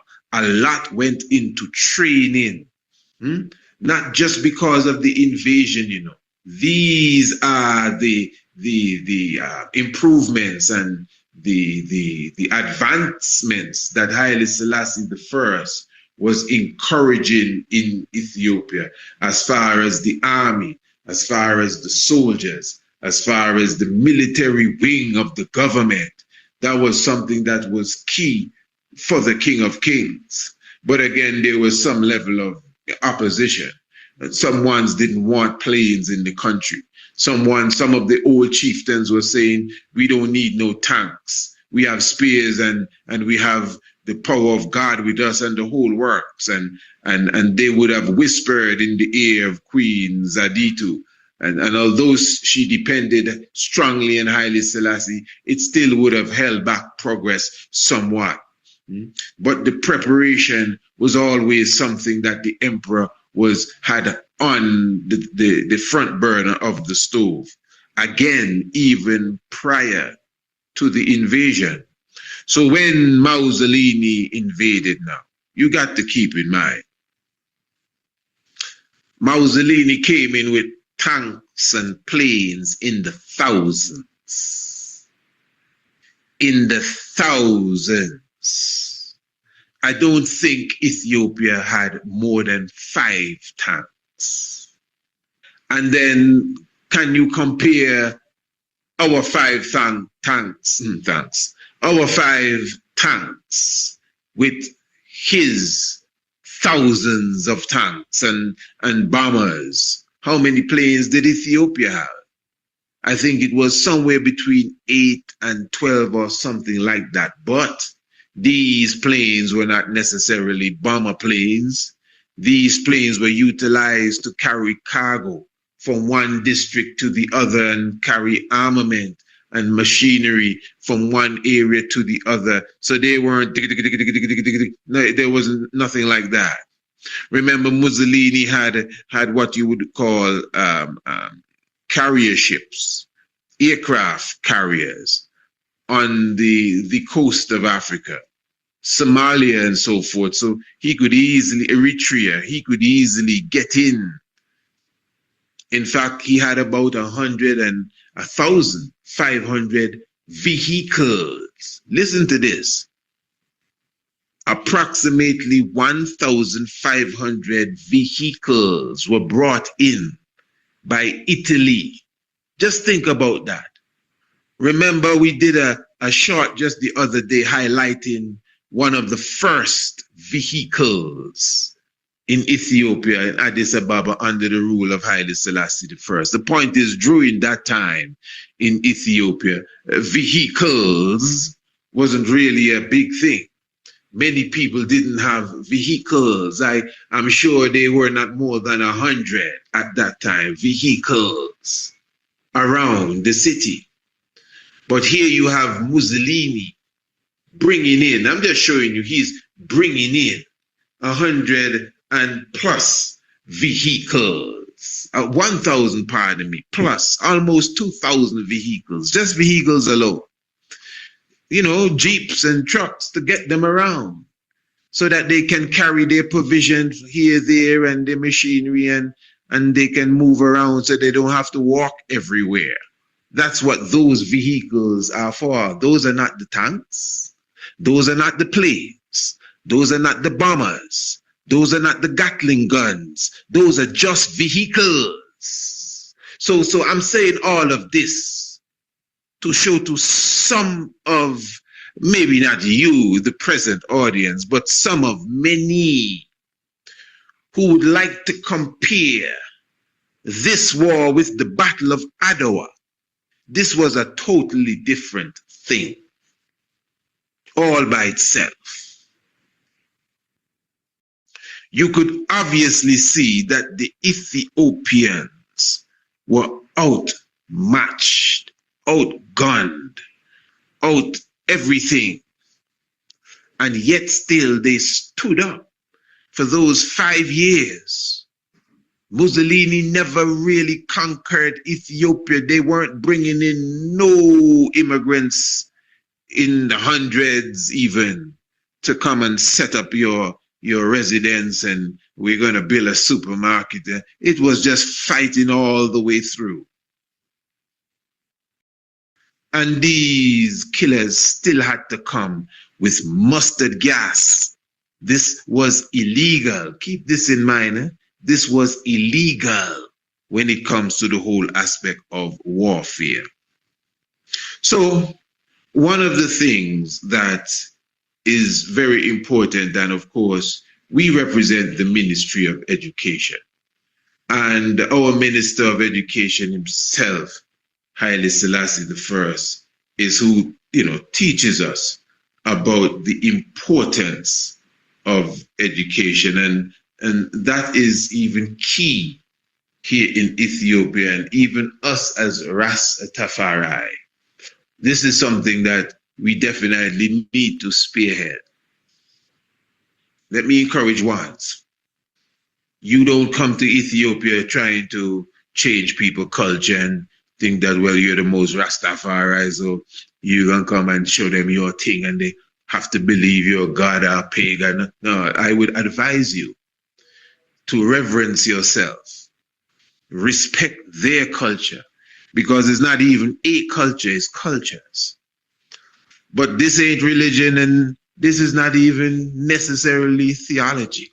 This is history I'm talking about. This is Ethiopia. This is not Nigeria. This is not Kenya or Ghana. This is Ethiopia.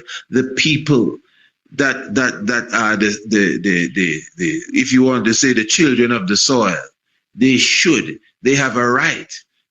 They should. It is mandatory to me, compulsory. They should have a good understanding of their monarch.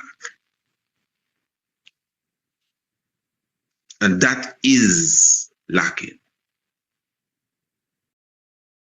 And because of such, ones have different ideas that are contrary to the truth when it comes to Haile Selassie I. The only head of state that was on the battlefield during the time of World War II. So the great Adolf Hitler was not on the battlefield during World War II. Benito Mussolini, the guerrilla, was not on the battlefield. Not time. These fellas run from the battlefield. Where are the pictures? Yeah, they have on the military clothes. and they are inspecting the guard. And if they reach any theater of war, they're way in the back, far in the back, looking through the binoculars to see what's going on in the front line. Haile Selassie, the first on the front line. The Battle of Mechu, the Battle of Makale. I'm talking about international news and international headlines. If you listen to some of those old British news reels, especially the time frame when the emperor went into exile, one of the things they continually spoke of, oh, here comes the emperor, fresh off of the battlefield. You see what I'm talking about? Fresh off of the battlefield, King George VI. He was late to the battlefield. There's a whole thing done on him here. King George VI, a whole program of him visiting the battlefield in his uniform after the massacre took place. This ain't no after massacre. We licking planes out of the sky on the battlefield. Haile Selassie, the first I'm speaking of. And this is very important because the king bore the brunt of the onslaught. He was smothered in mustard gas, just like his soldiers and the civilians that unfortunately were in the way to get such devastating attack from the wicked. And that is why even when you observe the emperor, when he went into Britain, he was well wrapped up. He was wrapped up like a mummy. He was wrapped up like Sokar. He was wrapped up like Asar Osiris, because he was severely wounded. It's just reality on the battlefield.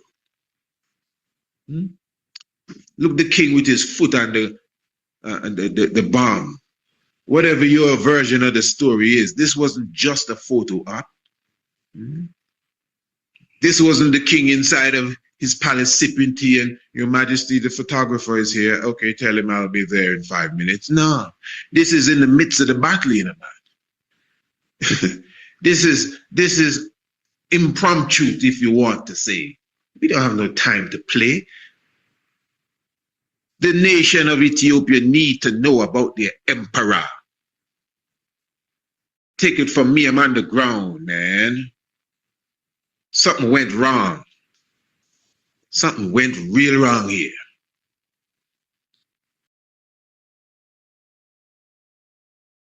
The admiration of the God. I give thanks. Because you see, as I was telling a brethren just yesterday, these people have the spirit. They have the spirit. They just need to know their king. Holy people, eh? As I said, even now is the time of fasting and, yeah, keeping the tradition. You got to respect them, the Ethiopians I'm talking about, of today.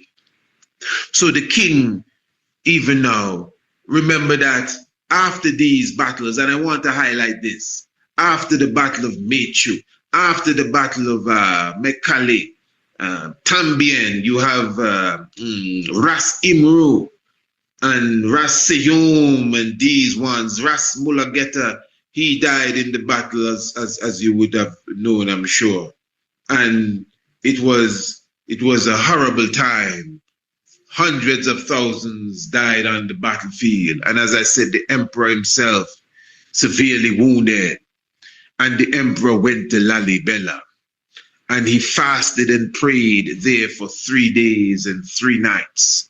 And remember, on returning to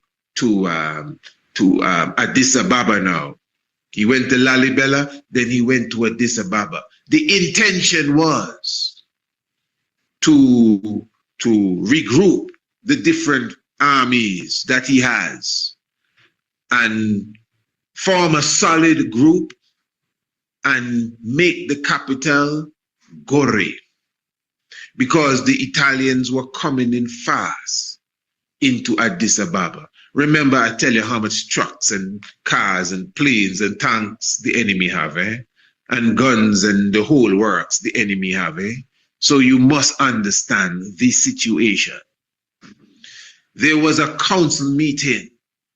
The 24 elders really sat and voted upon if the emperor himself should go to the League of Nations and address them because of the situation. This is important for us to keep in mind, family, that this wasn't the beginning of diplomacy. The emperor would have constantly written to the League of Nations during the war. When I say during the war, while he's on the front line too, in his cave, writing letters or ministering letters to be written and sending messages to his diplomats in Geneva, and even prior to the invasion. And you would see videos with him making radio broadcasts, letting the world know what is taking place. So this is no joke. So this was understood that there needed to be a stronger diplomatic presence at the League of Nations. And the vote was made out of 24 of the elders. 21 voted that the emperor should go, and 23 voted that he should stay and remain as the head of the army. Haile Selassie I was one of the 3 that voted that he should stay and remain as the head of the army. That is extremely serious, royal family. And although he and the other 2 were outvoted by 21 voters, Haile Selassie decided that he wasn't going. You have several authors that speak of this. Keith Bowen, in his book about the exile of Haile Selassie I, goes deep into this. The emperor refused to go. You see, many of us, we don't know this history here. The emperor refused to go. Ras Kassa had to come and encourage the King of Kings and show him the reality of what is taking place here, and that we cannot defeat these people without any assistance and the armament and all of the stuff that the leagues promised. They actually promised too, with their lying self. And at the end of the day, according to history, it was Empress Menen that had to encourage the King of Kings that, hey, it is better for us to make the move and rally ourselves in the position where we can make some sort of diplomatic presentation to the League of Nations. And of course, on the 5th of May, Haile Selassie was already at the borders going into Djibouti and leaving on his way to pass through Jerusalem, and then eventually he would reach England. 5th of May, 1936, I am speaking about. Follow this, royal family. We did a program entitled The Saddest Man in the World. We did a program entitled The Saddest Man in the World. That was not because we said so. We were playing for you. Well, we weren't playing. It was a serious thing. But we presented to you the newsreel, the British newsreel, where the announcer was saying, and here comes mounting off of the ship here in Malta, or Haifa it was, the saddest man in the world. That's Haile Selassie was speaking of. When the emperor left Ethiopia, and he went again, through Jerusalem, and before he stayed at King David's Hotel. In fact, at that time, there was a serious traffic strike. No vehicles were moving nowhere in Israel, but they had to break the strike so that the king's entourage could come through. Interesting. The reporter referred to Haile Selassie as the saddest man in the world.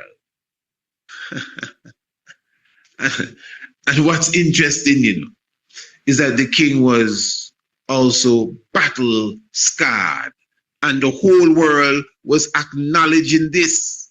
You go on YouTube and watch those old British reels of the war, especially when the king was on his way into exile, and listen to how these announcers speak. Nobody was wondering. It wasn't no secret. The king was fresh off of the battlefield. He was considered the battle-scarred lion.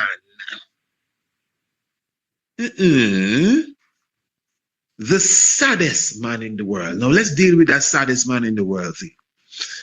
You see, the thing is, because this is royalty. Do you know that the king, when he was going out of Ethiopia, he left with a Buick, a Cadillac, I think it's about 40 boxes of silver coins, 150 people, and a few other things.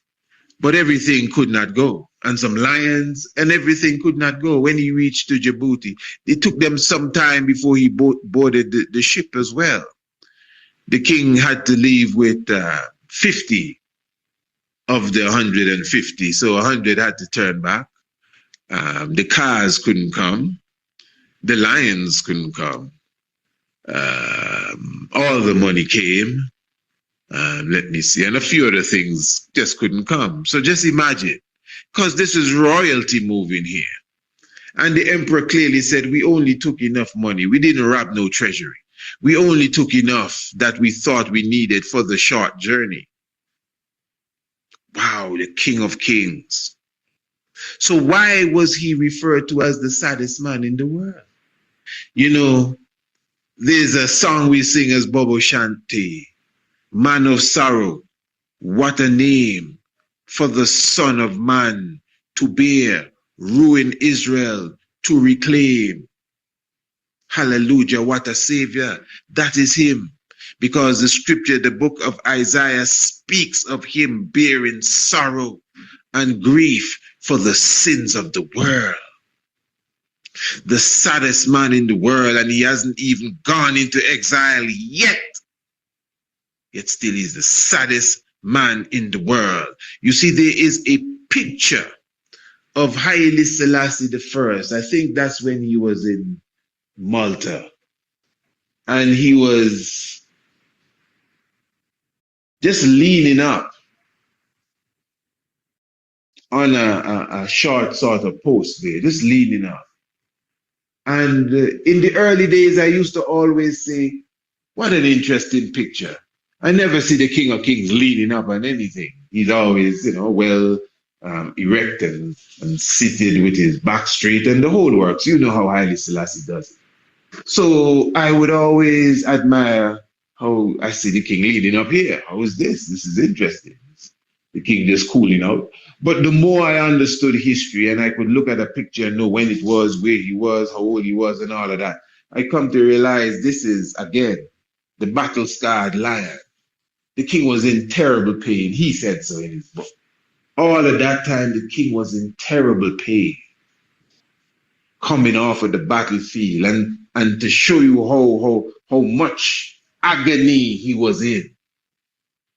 You have a picture with the king leaning on something, just taking the weight off of himself. Man of sorrow. What a name for the Son of God who came. So, again, family, remember when Haile Selassie went to Britain now, it wasn't as if it was this great, like the King of England came out to meet him and all of that stuff. And this is another thing. Keep in mind that the year Haile Selassie went to England, England had 3 kings that very same year. Never before in history. This is how you know that we're dealing with a high scientific meditation here. This is how you know this ain't no joke, this ain't no regular thing. When Haile Selassie I went to England, England had 3 kings that same 1 year. Remember, you had King George V, and he got licked out, he died. And then his son came in. I think he took the name George or Henry. I'm not sure what name he took, but the name he took didn't last too long because he loved a woman and she was a divorcee, and these fellas don't deal with that, so they say. And then he just had to move on. And then King George VI came in now, and then he became king. So England had a year. Listen to this, eh? There was a year in England's history where something unique happened, maybe never happened before.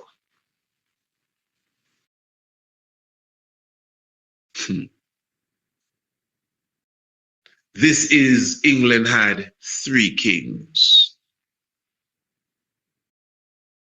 And this year is 1936, the same year that the king of all kings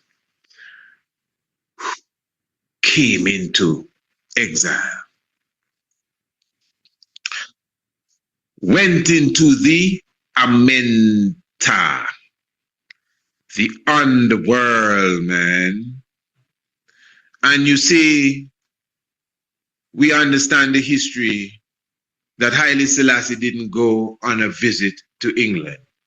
It wasn't no vacation in London.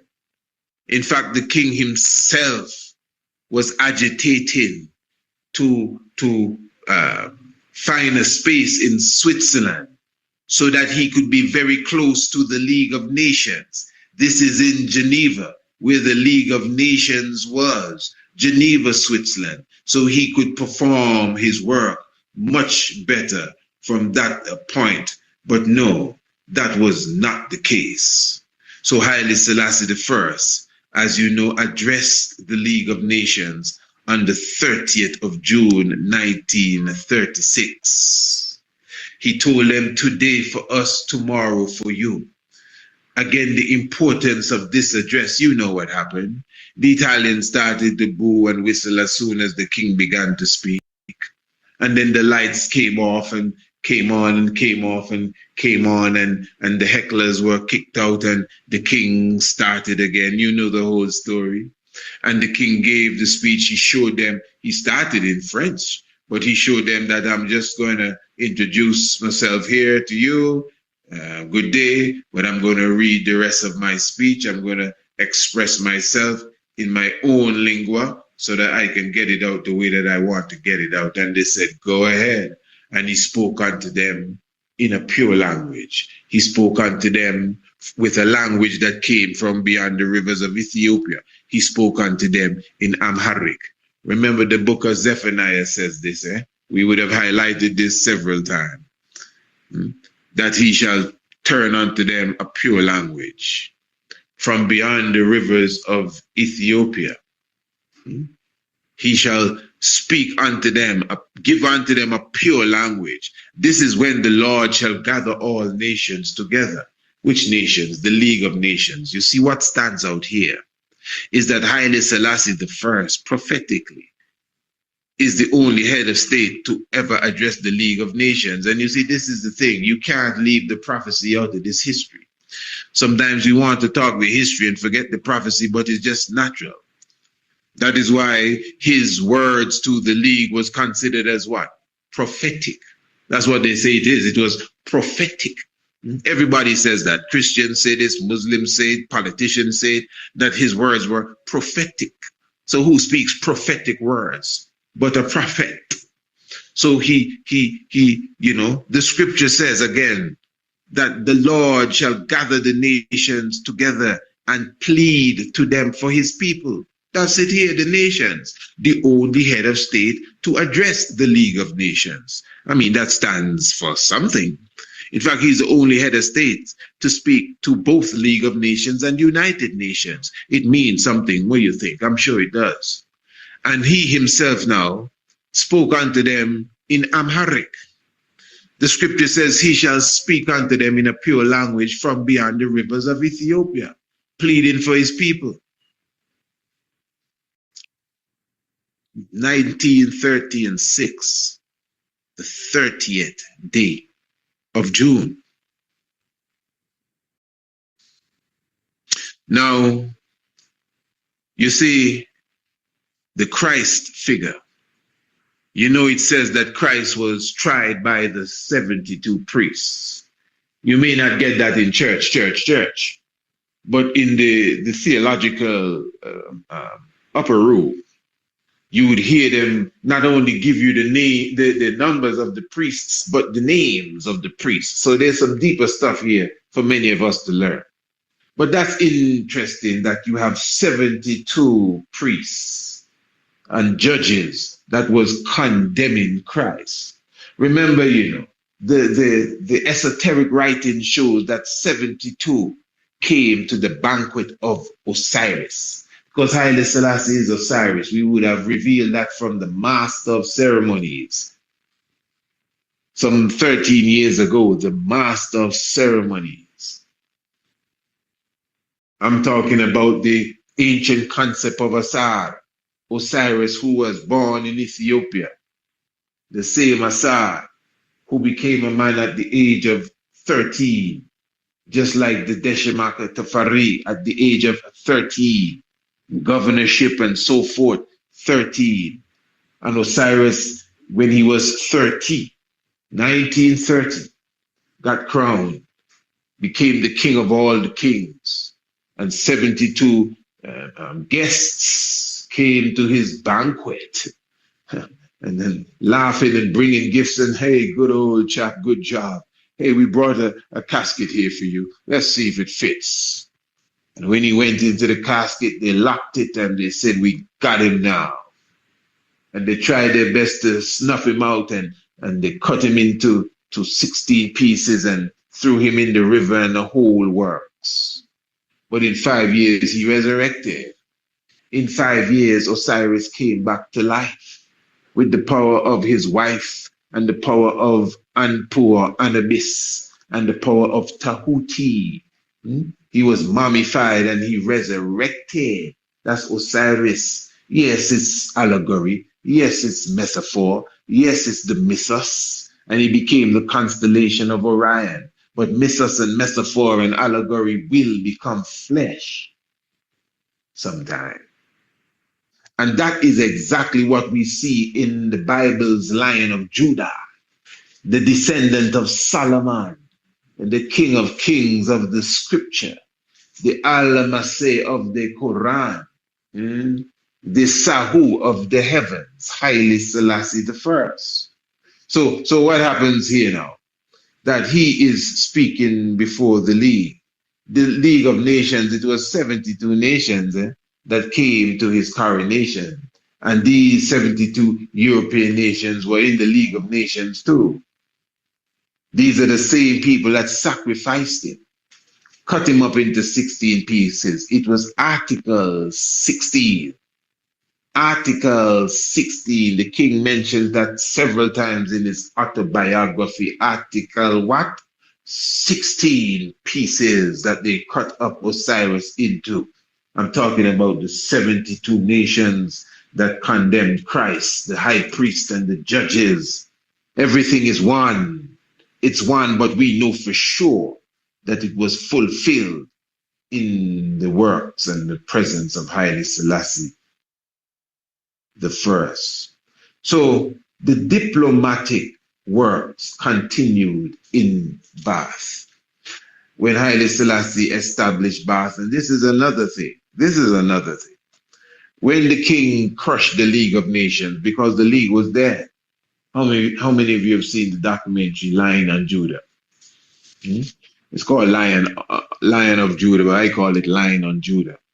The man says, when he asked the question to the League, there was no answer. And there could be none. The League was dead. The League was dead. The League was dead. Sure. Who crushed the League? The 10 toes. the stone that came out of the mountains without form.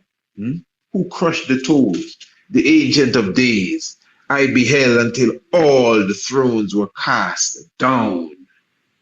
And then the Ancient of Days did sit. Remember, between World War I and World War II, all the thrones were cast down, man. All. Do you know that Haile Selassie was the only absolute monarch?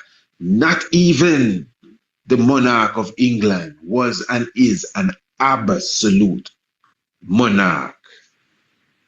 All the thrones. Italy lost its throne during World War II, Italy attacked Ethiopia with a pope and a king.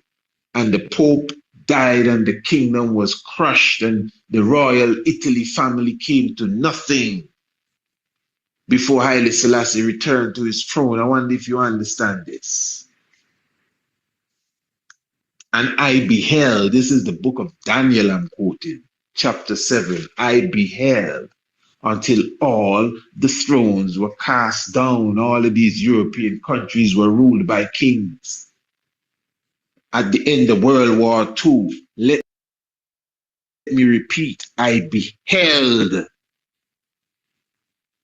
until all the thrones were cast down. King of Finland, King of Norway, King of this. Some of them have kings and still have emperors up to today. But you don't hear about them on no news because they're just ceremonial figures. I'm saying the absolute monarch of the day was Haile Selassie. And believe it or not, the Pope of Rome. But he wasn't coronated. That's a different kind of thing. But that's why they put the dragon before the woman before she gave birth in 1930, when they did that in 1929. You're following the family. This is reality. And the Ancient of Days did sit. The book of Daniel 7. So the reality now is that the diplomatic work continued. This is important now after the speech to the League of Nations. So when Haile Selassie returned to England, he went to Bath. Now, Bath, the city. And he stayed at a palace that is a castle that is said to be the place where the first king of England was crowned.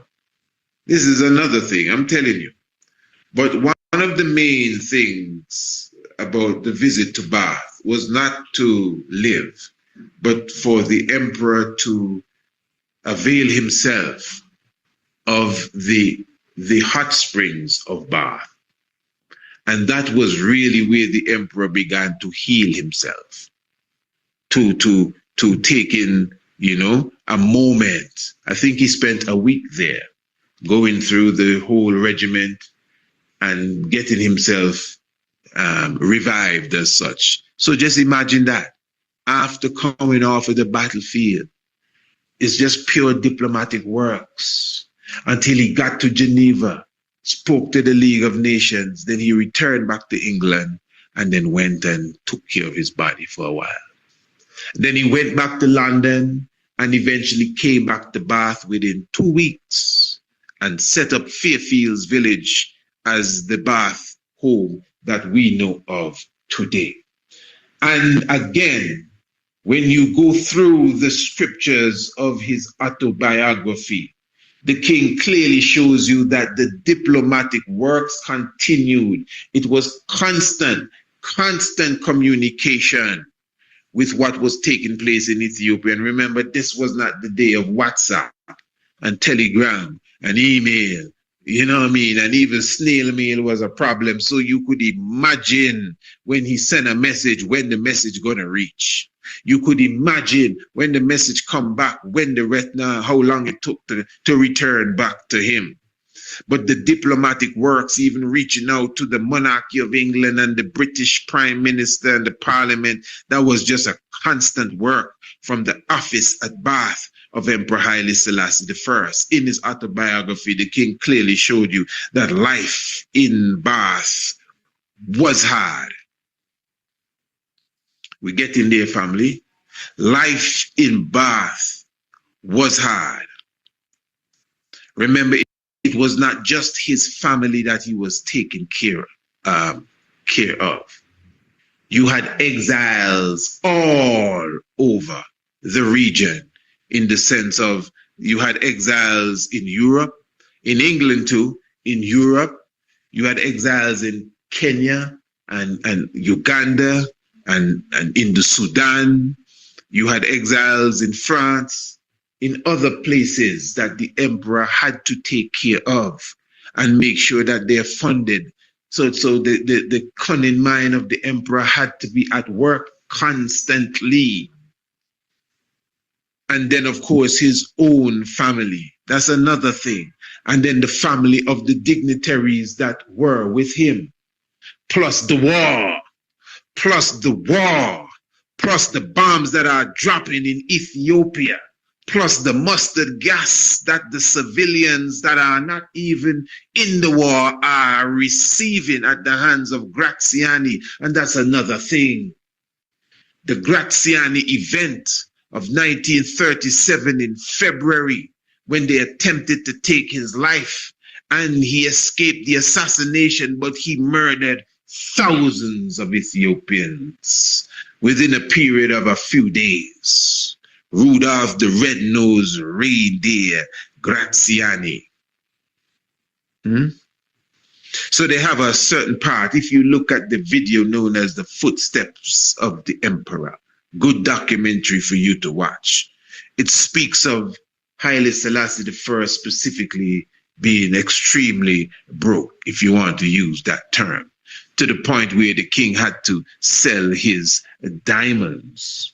And individuals were trying to give the king some sort of bum deal, and the king said, no, they're worth more than that. But just giving you an idea of where we were here. The emperor had to pay taxes. Why? Because after a while, Britain was trying so much to appease Ethiopia. Italy. Britain was beep kissing Italy. So they actually did not recognize the emperor as an emperor anymore. And because of that, he had to pay taxes. I want to read something here for you, royal family. We're going to soon seal this up. I want you to just tiger with me. This is from My Life and Ethiopia's Progress. This is volume 2, autobiography, Emperor Haile Selassie I. I pray that your Lenten period and fasting is going well. And this is the chapter 6, entitled The Message We Sent to America, Message to America, the message we sent to the American people on the BBC. Now, before we go into that, what happened here is that the emperor was receiving so many letters and good wishes and well wishes and so forth. And the emperor said he had to give this, speech. And it was Christmas Day. And so he took a taxi. Now, just that alone. Remember, the emperor brought his Buick. The emperor bought his Cadillac to the port in Djibouti to get on the Enterprise to bring his cars to wherever he was going. And the fella said, no, man, we can't carry all this stuff here. So his cars were left behind. So the fact that the emperor had to go in a taxi, I'm just trying to show you the standard of the man and how the standard would have been brought low of the man and how the standard would have been brought low. Remember, this is the same man I just explained to you had to sell the diamonds in a man to make sure the family can eat, to make sure everything is well even in the household. So the emperor took a taxi with some of the trustworthy ones with him. And while in the taxi, they got into an accident. Can you imagine getting into an accident, a man driving and he run into a car that have the Emperor of Ethiopia in it? And the Emperor fractured his knee bone, according to his words. I've seen other writings speaking of his collarbone, but we know the Emperor fractured his knee bone. And so he was in great pain, the book says here. And his assistants were pleading with him to go to a doctor, but he had the interview, he had the BBC speech to make. So the king said, okay, let's try the doctor. They went to, I think the place is Almond Street, it's right here in the book, but the doc wasn't there, and they tried to call somebody else and they didn't get through. And the emperor said, hey, listen, let me go and make my speech. The king said he was in great pain. He was in a taxi, the X and the I is the cross, you know. He was in a taxi, which he shouldn't be in, a taxi, and great pain. Listen to the speech he gave. I'm not going to read all the speech, but this is the point I want to highlight. And the emperor says, because he went to BBC, I am very pleased to send you words of my best wishes for your happiness, progress, and peace on this blessed day for mankind, from the capital of Great Britain, which is renowned for its hospitality.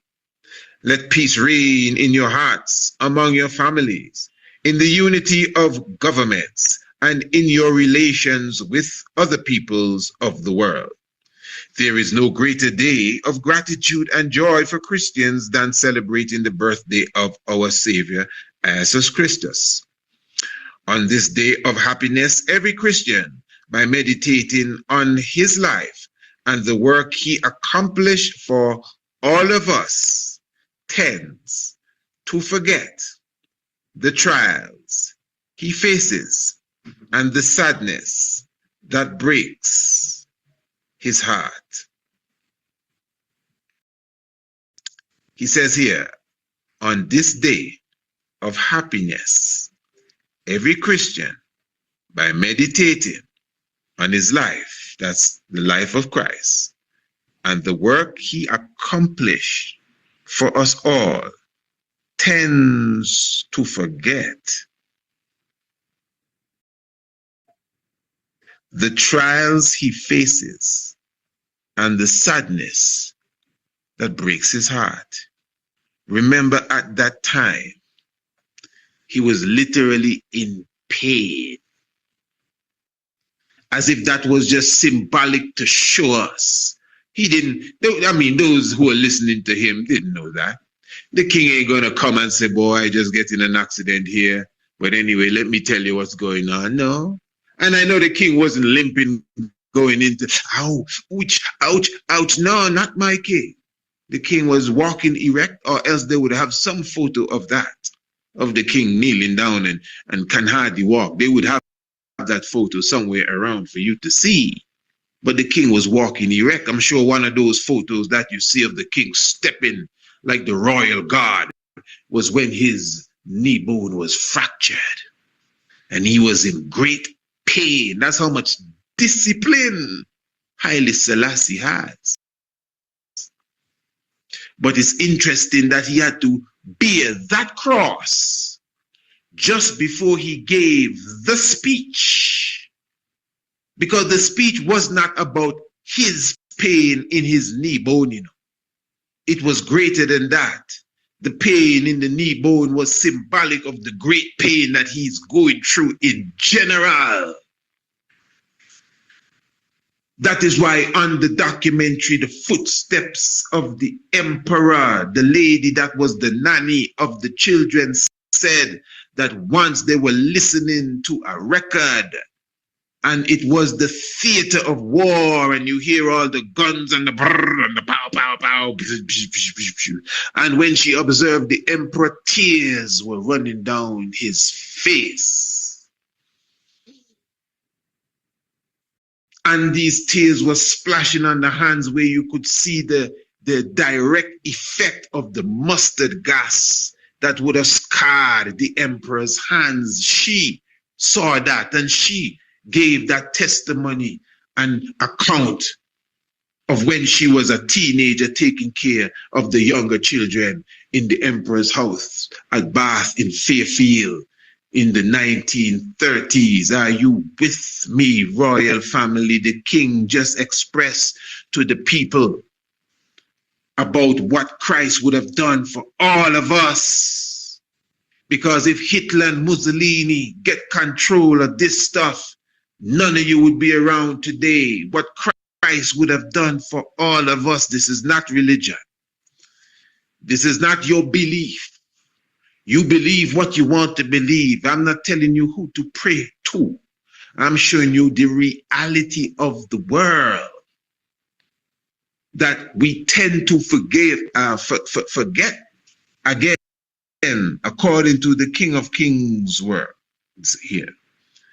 By meditating on his life and works, his accomplishments, what he accomplished for us all, we tend to forget the trials he faces and the sadness, the saddest man in the world, that breaks his heart.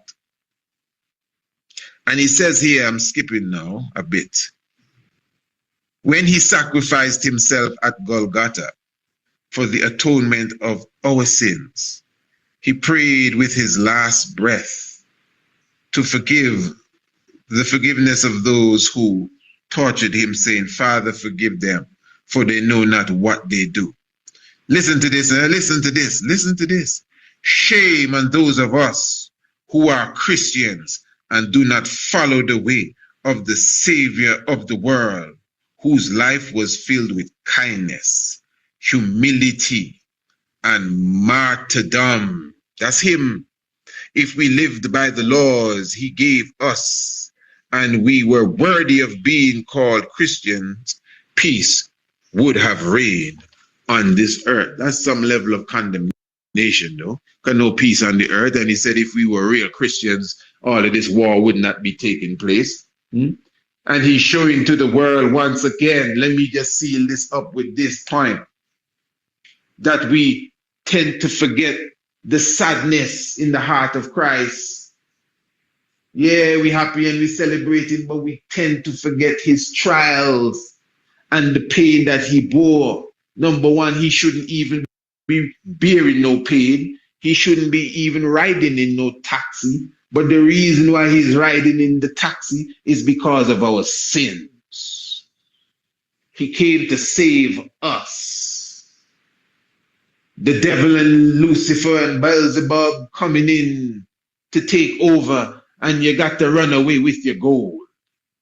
And these fellas skinning people alive and burning people in ovens, and they're going to continue to do that if they have 1940 and 1950 and 1960 to live out their lives. But I'm here, I'm Michael the Archangel, standing in the breach. I'm the Superman that flies out in the space to meet the comet and meet it head on so it doesn't destroy you. I'm the one, I'm the Atlas that carries the planet on my shoulder. Me. Because if I wasn't here, the world would be different today.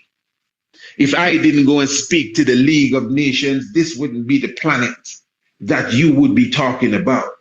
You think nuclear warfare imminent is something to speak about? Just imagine if I didn't come. All of these other emperors that you try to compare me to, put any one of them on the throne and call Mussolini, and let's see the outcome.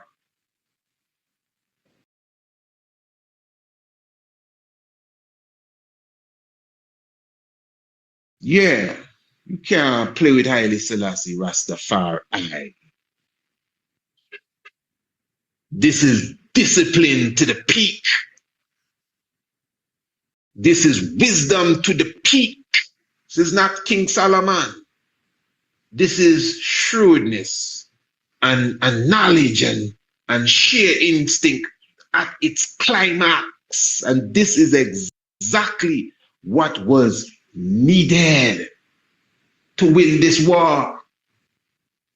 Staying and fighting on the battlefield is quite heroic. But what would have that done?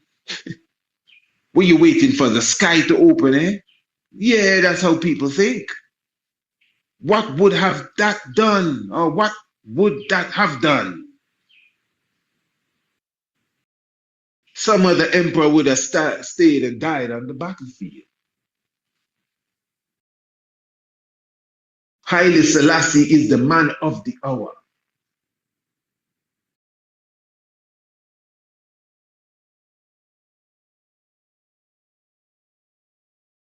So Churchill came to power. And as you know, the history, as we highlighted earlier, that they needed to get Mussolini and Hitler off the scene, straight up, or else their whole stuff would have come to an end. And this is why it was necessary to get Haile Selassie I out of exile immediately, because the table has turned overnight, literally overnight. Now listen, family, let's get this out of our heads. This whole thing about, Britain came and had to help Ethiopia and all of that stuff. And no, we already crushed that. But even their campaign, why didn't they just go and destroy Mussolini without the emperor? Mussolini was meddling in Kenya. Mussolini was meddling in Egypt and Libya. So they had other interests that Mussolini was meddling in. They didn't have to necessarily concentrate on Ethiopia. Why? Because that's where the powerhouse was, number one. And they could have gone in without Haile Selassie. No, they couldn't. No, they couldn't. They could have never win no war without Haile Selassie. The soldiers, the warriors on the battlefield alone would have crushed them. Look how they had Italy. Italy's army was no pia army, no man. Italy had one of the toughest, and even some describe it as the toughest army at the time when they invaded Ethiopia. Imagine that. The strongest army invading Ethiopia and still could not conquer it, even with illegal weaponry. Wow. Enough respect to the warriors of the Ethiopian regiment, the Ethiopian soldiers, the Ethiopian tribal chiefs and warriors, races, and the whole works. Enough respect to all the ancestors that were on the battlefield.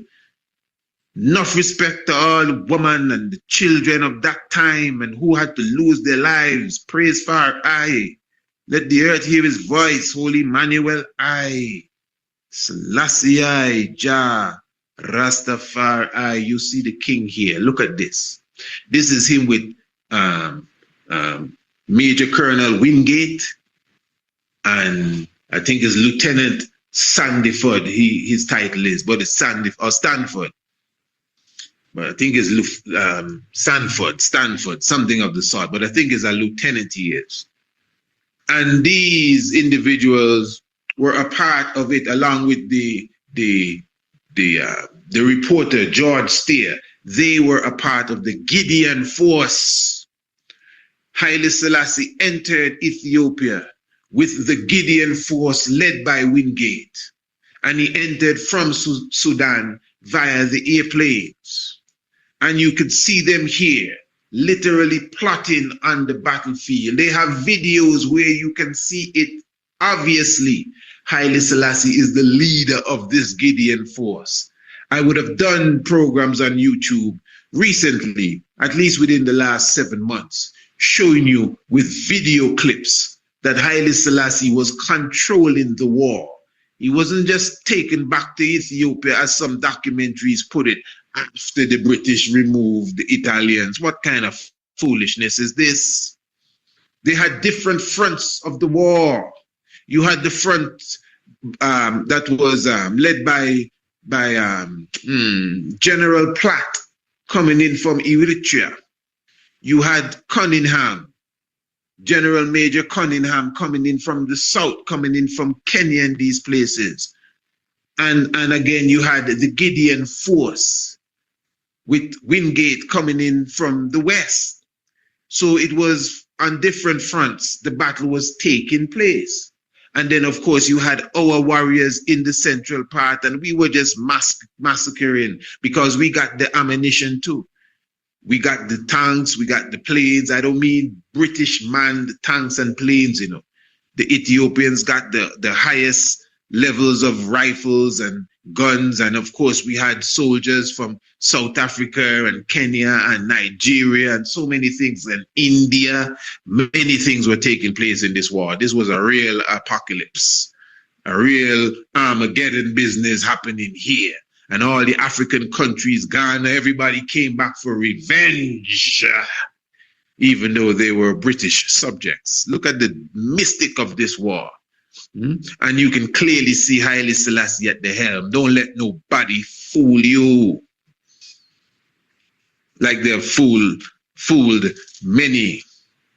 So when you see the emperor regain his throne on the 5th of May,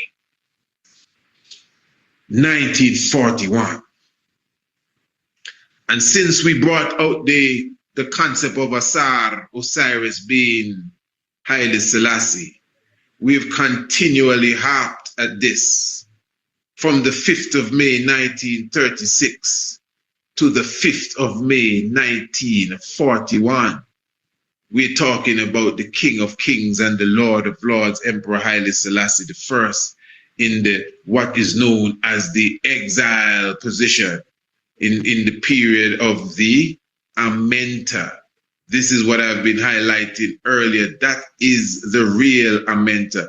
That is the underworld that the emperor went into. So now, when you observe even the number 72, look at 72. 72 times 5, the 5 years, because this is important. The 5 bleeding wounds that Christ bore. Christ bore 5 bleeding wounds for the sins of his people. This is why I'm showing you that the 5 is the symbol of grace. It has a meaning. The 5 is the symbol of repentance. It has a meaning, the 5th kingdom of Negus and all of that. So Venus itself makes a 5-point star every 8 years in its movement across the heavens. That's Venus. So the 72 nations that came and bowed, the 72 individuals, high priests that condemned the Christ. I'm telling you again, the same 72 that crucified Osiris. This is science because the sun moves 1 degree every 72 years. So you see the 72 in many different aspects. The sperm of a man takes 72 days to mature properly. So the 72 is well encoded in science, in the Fibonacci series of numbers, or the golden spiral, I should more say. In this case, the 72 is key. 72 plus 72 is 144. Very key again when it comes to the cycle of life, 144,000 elect and 144,000 petals of light within the holy chakra system. So the 72 times the 5 is the 360. That's the whole cycle. The snake with the tail in its mouth.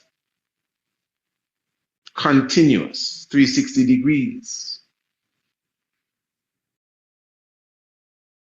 So this is why we said at the beginning of the program now, the concept of the Lenten period is to do this in remembrance of me. The concept of the burning of the chalice, as often as you do it in remembrance of me, because me is the herb. You know? I'm me the herb, I'm me the tree of life. What am I saying? I'm me the tree of life. The tree of life is a man.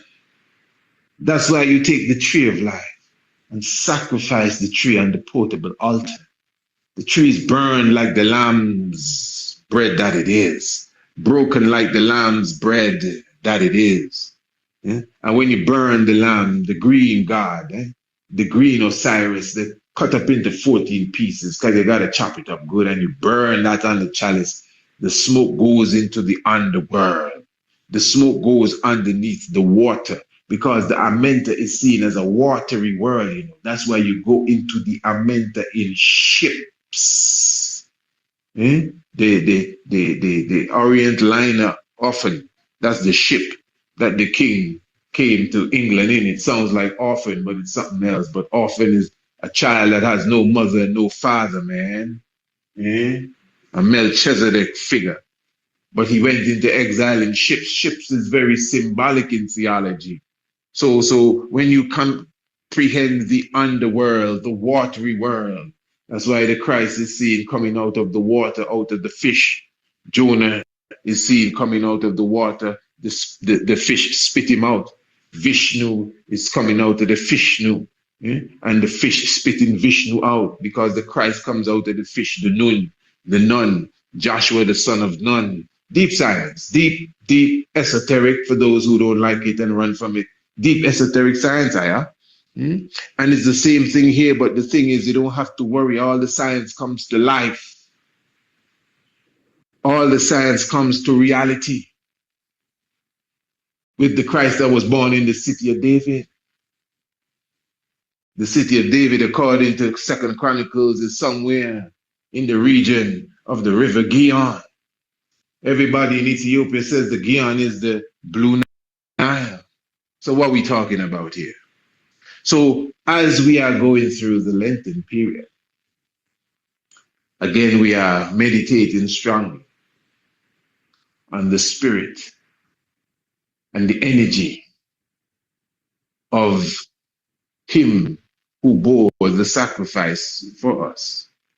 As he said, we tend to forget the sadness of his heart and the fracture of his knee bone.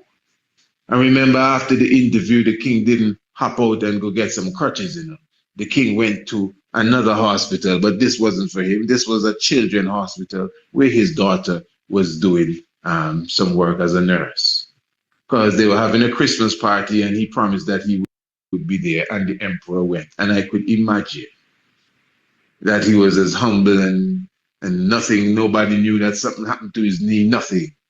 Until later, after he did the birthday party, the Christmas party with the children, he went and took care of his knee. You can imagine that? Just like when he went and appeared before the League of Nations, man, before he went and took care of himself. He didn't leave the battlefield and go and get treatment. He left the battlefield and went to do the diplomatic work. This is an emergency. Went before the League and then came back to England and said, listen, man, if I don't take care of myself, I'm not going to be able to take care of nobody else. And he went to Bath and took the baths and said, this is a place I'd like to live. And he went and come back. Yeah. Now, maybe I'd like to live, but best choice for now. Now, as we go through our fasting,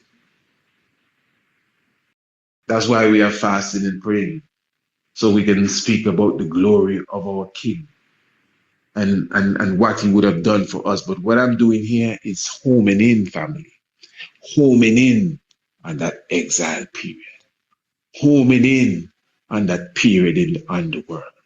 Homing in on that Amenta time frame where he bore the cross, his trials and tribulations, man of sorrow, what a name. That is why Isaiah 53, Herbie, yeah, the bug, the Volkswagen that they put the king in when they came for him in 75, 74, 12th of September, Herbie, number 53, Isaiah 53, Herbie, the Herbie. We did a whole program on that. I think we did it twice. But anyway, Isaiah 53, who shall believe our report? And to whom is the arm of the Lord revealed? That is the psalm that speaks of the coming Messiah, the suffering Messiah, the man of sorrows who is acquainted with grief. Family, do this, the Lent. Meditate the chalice. Do this in remembrance of me. And not just remembrance, but what are we remembering? The trials, the tribulations, the sadness of his heart, and of course the joy of resurrection. This is not all about the doom and gloom, the joy of resurrection and bringing life. And of course, as the emperor says in his autobiography, all that he would have done for the benefits of us all. Yeah, so we do give thanks for the life giver and the keeper of life. When I think of all the goodness of Negus and all that he has done for I sing and shout hallelujah. Thank God for saving I. Negus Emmanuel, I Selassie, Jah Rastafari. Royal family, we're looking to have a gathering in Ethiopia in July. A gathering. Now, if any individual may not want to be a part of our tour, you can still contact us and we work out and assist you with all you need when it comes to being here in Ethiopia during 113th anniversary of Haile Selassie's Earth Day. But remember, that will disconnect you from all